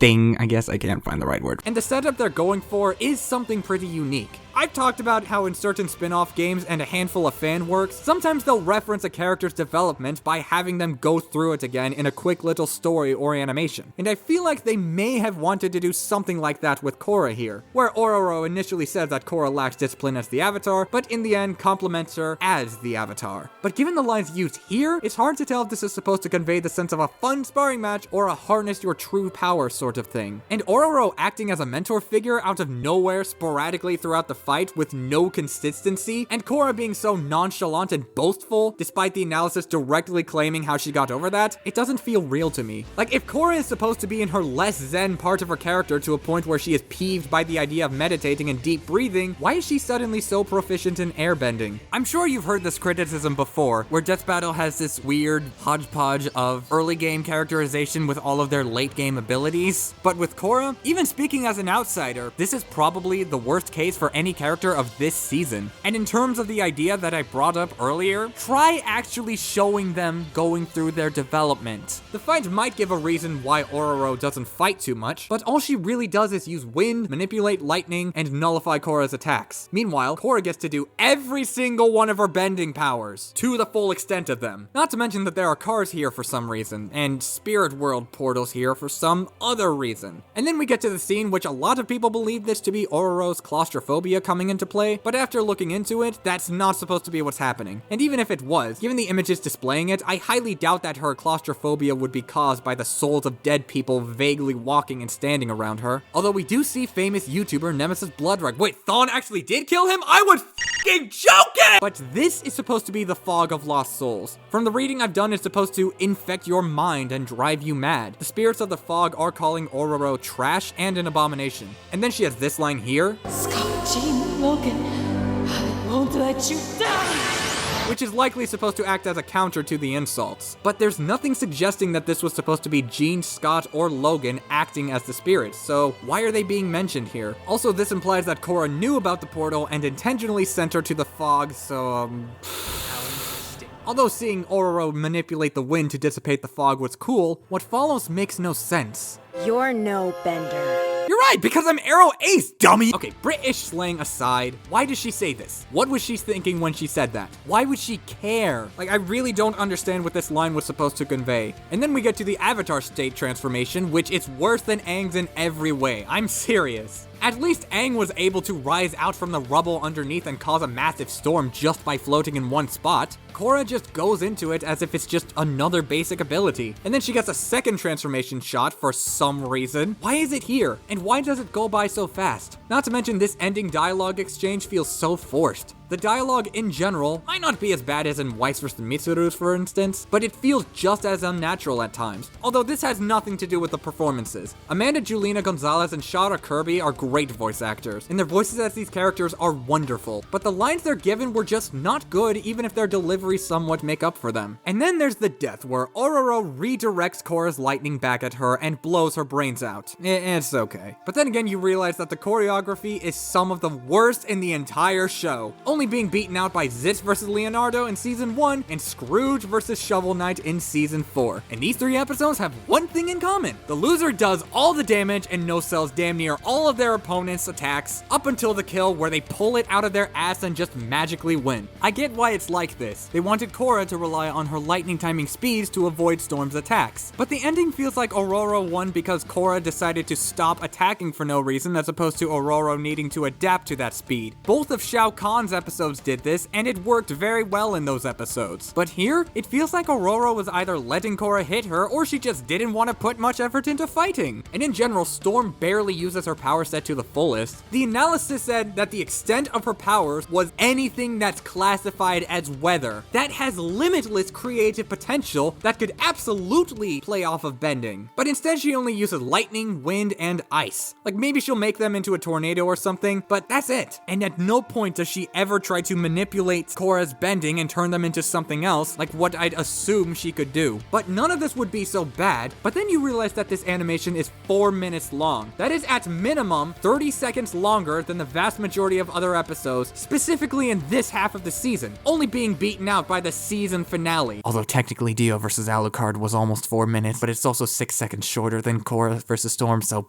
That extra time could have easily gone to episodes like Bruce vs. Tony, where it was directly advertised as a give them everything fight, or at least where they could have used that time to include that cut section from the storyboards. Or how about Madara vs. Aizen, where the storyboards include so many scenes cut from the final episode. And that's to say nothing of the other Season 8 episodes, which had multiple scenes cut out from the storyboards. But why did that go to this episode? Maybe it was just really easy to do, or maybe they had so much time that they decided to include more of it, or maybe production really did go that well. At the same time, nothing substantial in this fight even happens. It genuinely feels so aimless, especially when there's a second spirit portal that leads to the exact same area instead of anything reminiscent of a new location. All this does is just waste time, and it makes it even more disappointing that the one episode that nobody wanted, except for Ben Singer I guess, got the extra time as opposed to any of the multiple legacy matchups in this season specifically. But look, I don't hate this episode. It's not terrible. It does have plenty of great things to like about it. The visuals are glorious, the hand-drawn shots are well made, and the voice acting is solid. But the core aspects of this episode just weight so much. And that's why it's frustrating for me, because this could have been a phenomenal episode. One that could have potentially changed everyone's minds, or at least expectations of the matchup. But the final product feels like it meanders way too much, and it just becomes an episode that favors style over substance and completely botches the extended runtime. 44 out of 100. Not only do I think Akuma Kahn is better, but Zuko vs. Shoto as well. Yeah, my favorite Avatar episode really is the one with Wiz simping to a miner. Man, I hate saying that out loud. But this is a legacy anime matchup, featuring two of the biggest villains in shonen history. I've stated several times, actually, that I'm not a Naruto guy nor a Bleach guy, and I don't have too much interest in checking out either series. Madara I used to constantly confuse with Kaguya, which says a lot about my knowledge of anime, doesn't it? And I never really cared much about Aizen because he's not my Aizen, and that Aizen is objectively better than this Aizen. Don't at me. But at the same time, even I knew that this matchup was a big deal to so many people, especially in the Versus community. And aside from Akuma Kahn, this was probably the matchup I was the most excited to see, at least in the second half, because I knew how many people loved this matchup. And I can say that Madara's rundown definitely got me to relate to the hype because it was mostly really good. I didn't like the constant Romeo and Juliet comparisons, but then you had moments like the Madara chart / Charlie Day meme, which is my favorite Wiz and Boomstick interaction in the whole series. Mainly because this is something that gets explored more often in Season 10's repertoire, where they just let Wiz cut loose and act like a passionate scientist. I even noticed other little details like how he fumbles in his wording because he loses track of where he is in the graph because he's just that into it and it really is that complex. And then he passes out from too much excitement and Boomstick drops this line. Look what you people have done to him.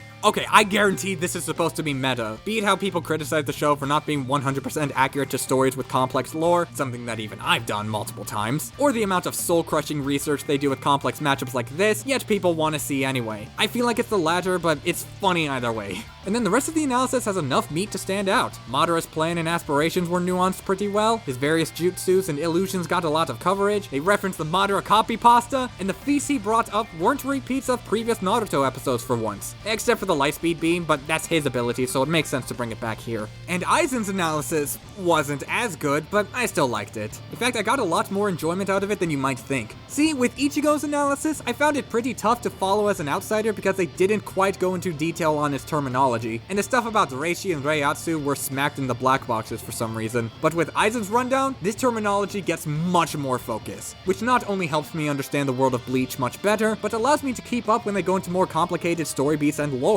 Hizanpakuto, Kyoka Suigetsu! Ooh, nice pronunciation, Boomstick. I think that the only thing I don't like about this is the chair gag. I'm aware that this is a Bleach meme, but I reckon this is also the feeling non-JoJo fans get when they rewatch Jotaro vs. Kenshiro. And then we get in the fight, and the start of the fight is mostly really bad. The setup doesn't establish a reason why Madara went after Aizen aside from he can see him. Yeah, and I can see which fans of mine are completely fake, but I don't start fights over that kind of nonsense. Besides, YouTube does that for me. Seriously, check your subscription tab. That's the best way to get a look at my content, and helps me keep a roof above my head when I need more money to make more videos. But still, Aizen's animations are way too stiff yet fluid at the same time, let alone for something like Aizen removing his glasses. I do like Aizen's response to Madara though. That was very chilling. But a lot of Aizen's animations, especially during this part of the fight, are very stiff. But this could also have something to do with the sprites, as I've heard that they're very difficult to work with, at least with the puppet rigging they're going for, and even his second form has some odd animations here and there. But at the same time, some of them are kind of easy to ignore because of the voice acting.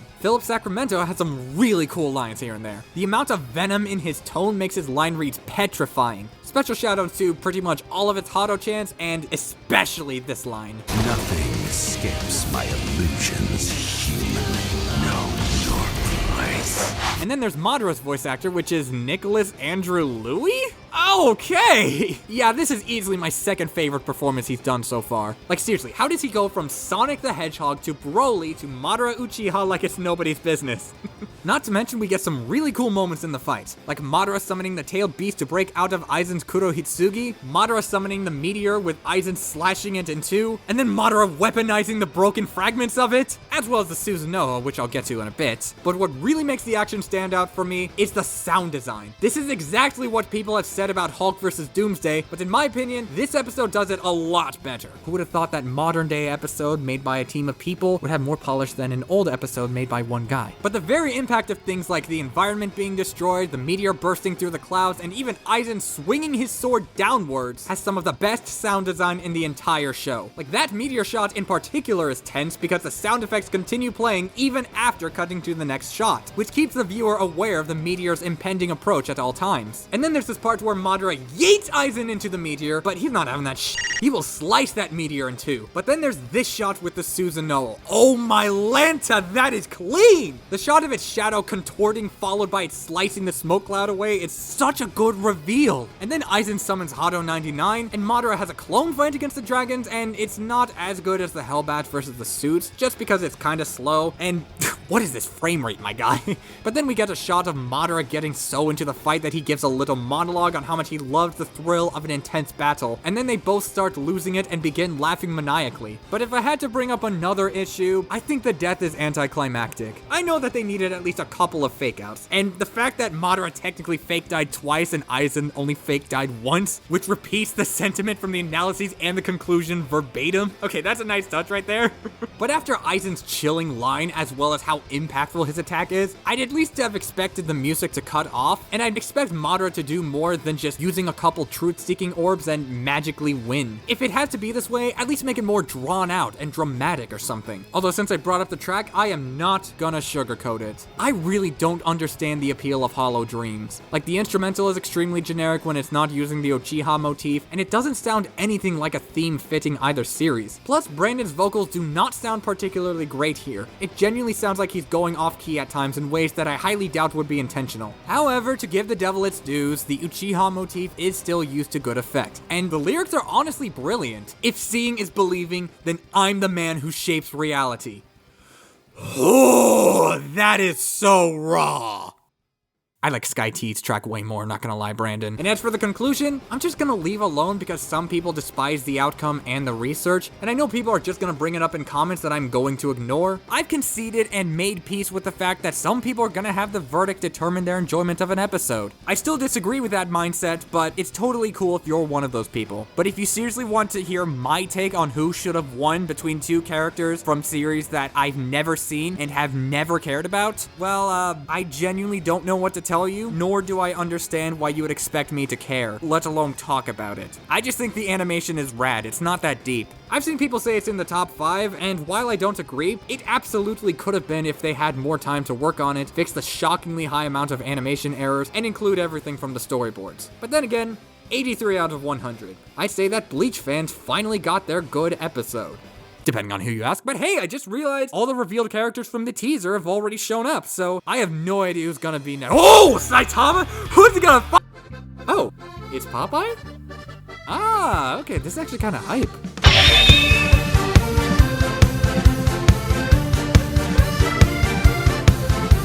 Not all season finales need to be a heavily requested matchup. Sometimes it only needs to feature one of the most divisive characters in all of Versus. I mean, the matchup was more well known in the deeper parts of the death battle community than the casual audience, but even then, they never expected it to happen, let alone for a season finale in a season meant to celebrate the show's history. But at the end of the day, it is still Saitama, so that alone makes it worthy of being in this season, in my opinion. And I will say his rundown has my favorite writing of the season, because if you think about it, despite how popular he is, Saitama is one of the most boring characters in all of Versus, and this analysis demonstrates why. Wiz name drops his various quote-unquote abilities with the driest deliveries possible, and that's the point. Even Boomstick feels underwhelmed by the attack names, so it makes perfect sense to run with this idea and add bits of functional comedy here and there, especially when they get to Boros' collapsing star roaring cannon, and Boomstick says, "An attack name that..."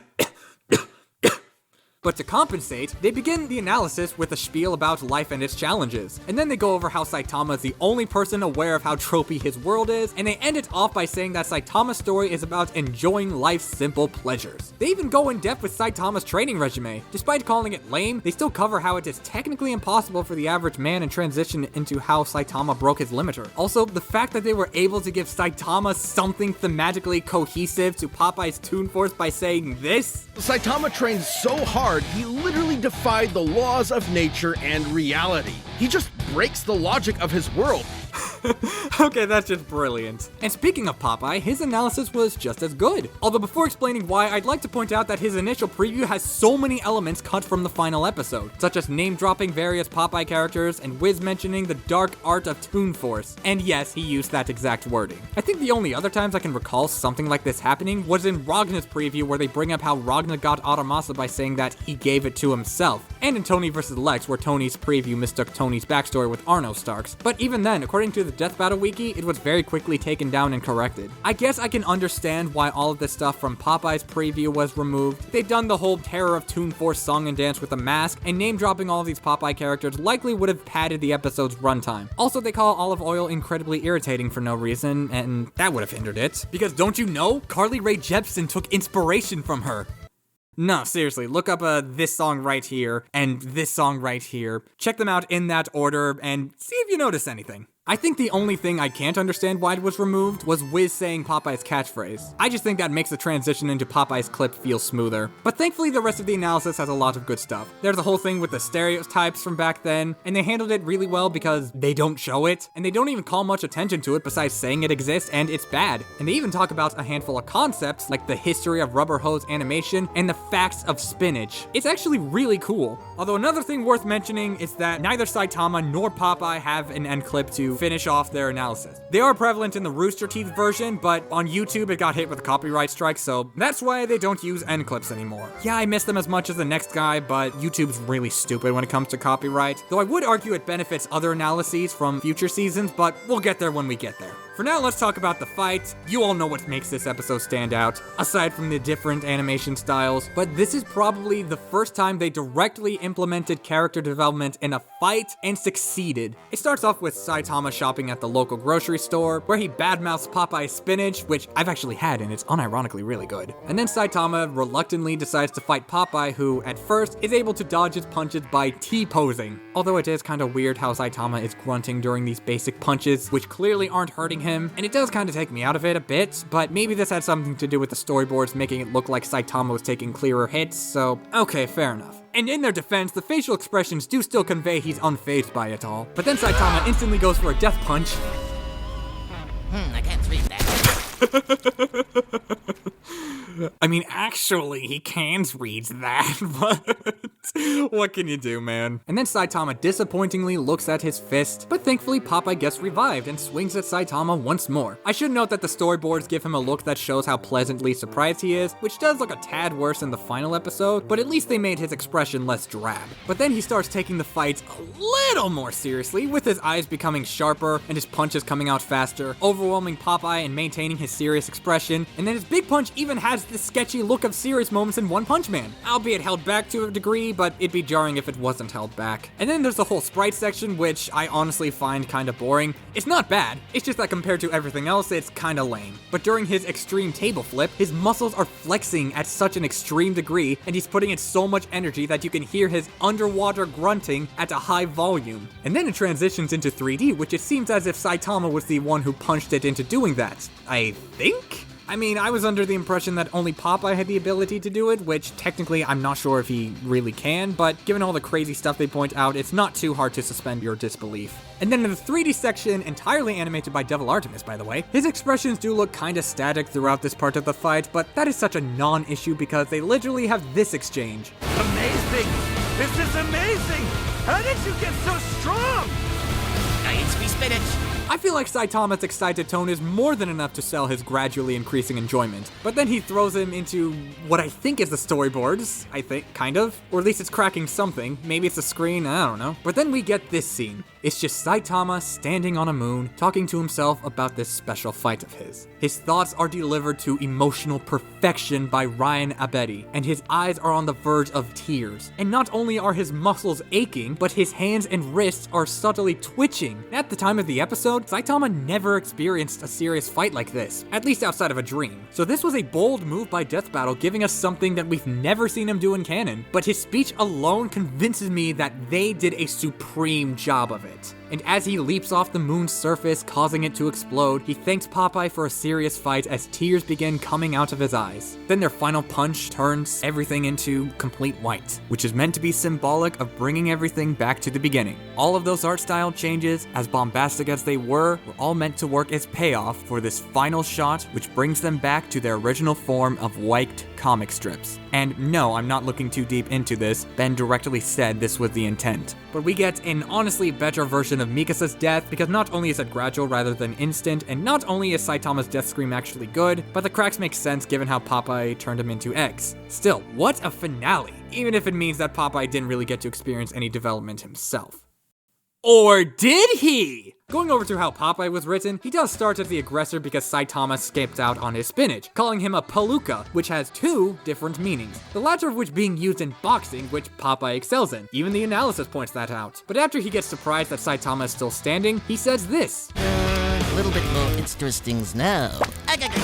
And then going into the sprite section, Popeye calls Saitama one crazy gazookas, and that's what he calls himself in his own theme song. And then we get to the 3D section. Say what you will about the model, I think it's funny overall, but look at him smiling. This is the face of somebody having fun. And even his delivery of, I eats me spinach, being so casual fits the vibe of the fight perfectly. I mean, yeah, he does say his I can't stand no more quote, which does kind of nerf this vibe, but he was definitely enjoying himself in his fight. Especially with how he sings the Popeye theme song. Instead of saying made a mistake or saying don't mess with me, he just said he took a big gamble, which is a more optimistic way of saying, well, at least he tried. And yeah, I know I've been focusing on the writing, but that really is what makes this episode so special. But make no mistake, it has plenty of other pros. The action is fun, the power creep is really well handled, Popeye's Toon Force is animated smoothly, but I mean, you don't really need me to say that, do you? Although I will point out that this whole section by Devil Artemis was not on the storyboards. It was just meant to be a few clashes and then the how'd you get so strong exchange, which means that Devil Artemis made this sequence just for the hell of it, and it just so happens to be the most watched parts of the video, and I say it's well deserved because he was smart not to rob me of a standing here meme. You should not be doing that ever! Oh, and there's also the death punch versus the spinach punch. Apparently this kanji is more like the Chinese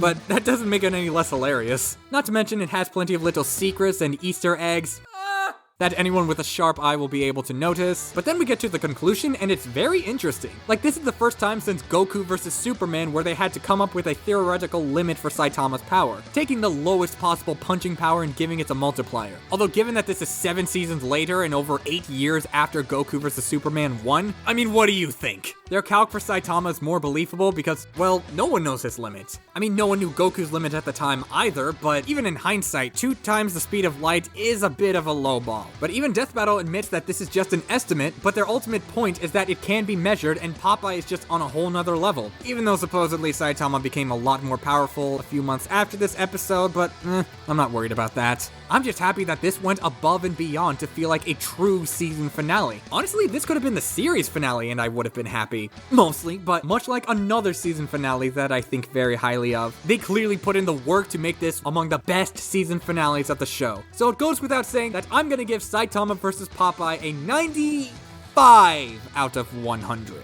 Yeah, I still prefer All Might vs. Might Guy as a season finale. Pop-Tama has a better pair of analyses, but Might Squared has a more exciting fight scene and my second favorite track in the entire show. Plus, Pop-Tama's sprite section is a bit too uninteresting for my liking. It's not nearly as fun as the other sections, and that kind of holds it back. But still, this was a phenomenal way to end off one of the best seasons of Death Battle, and everyone involved should feel proud for this masterpiece. Even if divisive is still not as good as Cable vs. Booster Gold, baby!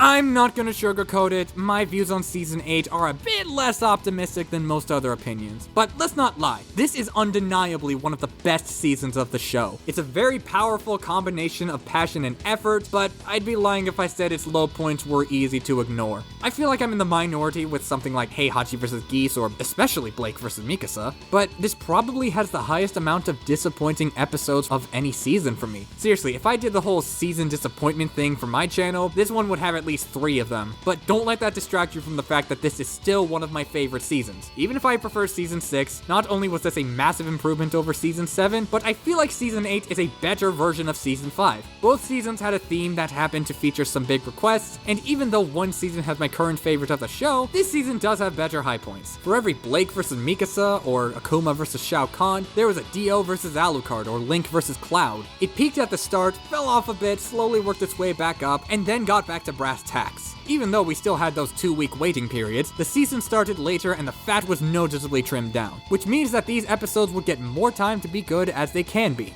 for the most part, but maybe the next season would get more consistency. Well, the only way to find out is to subscribe to my channel!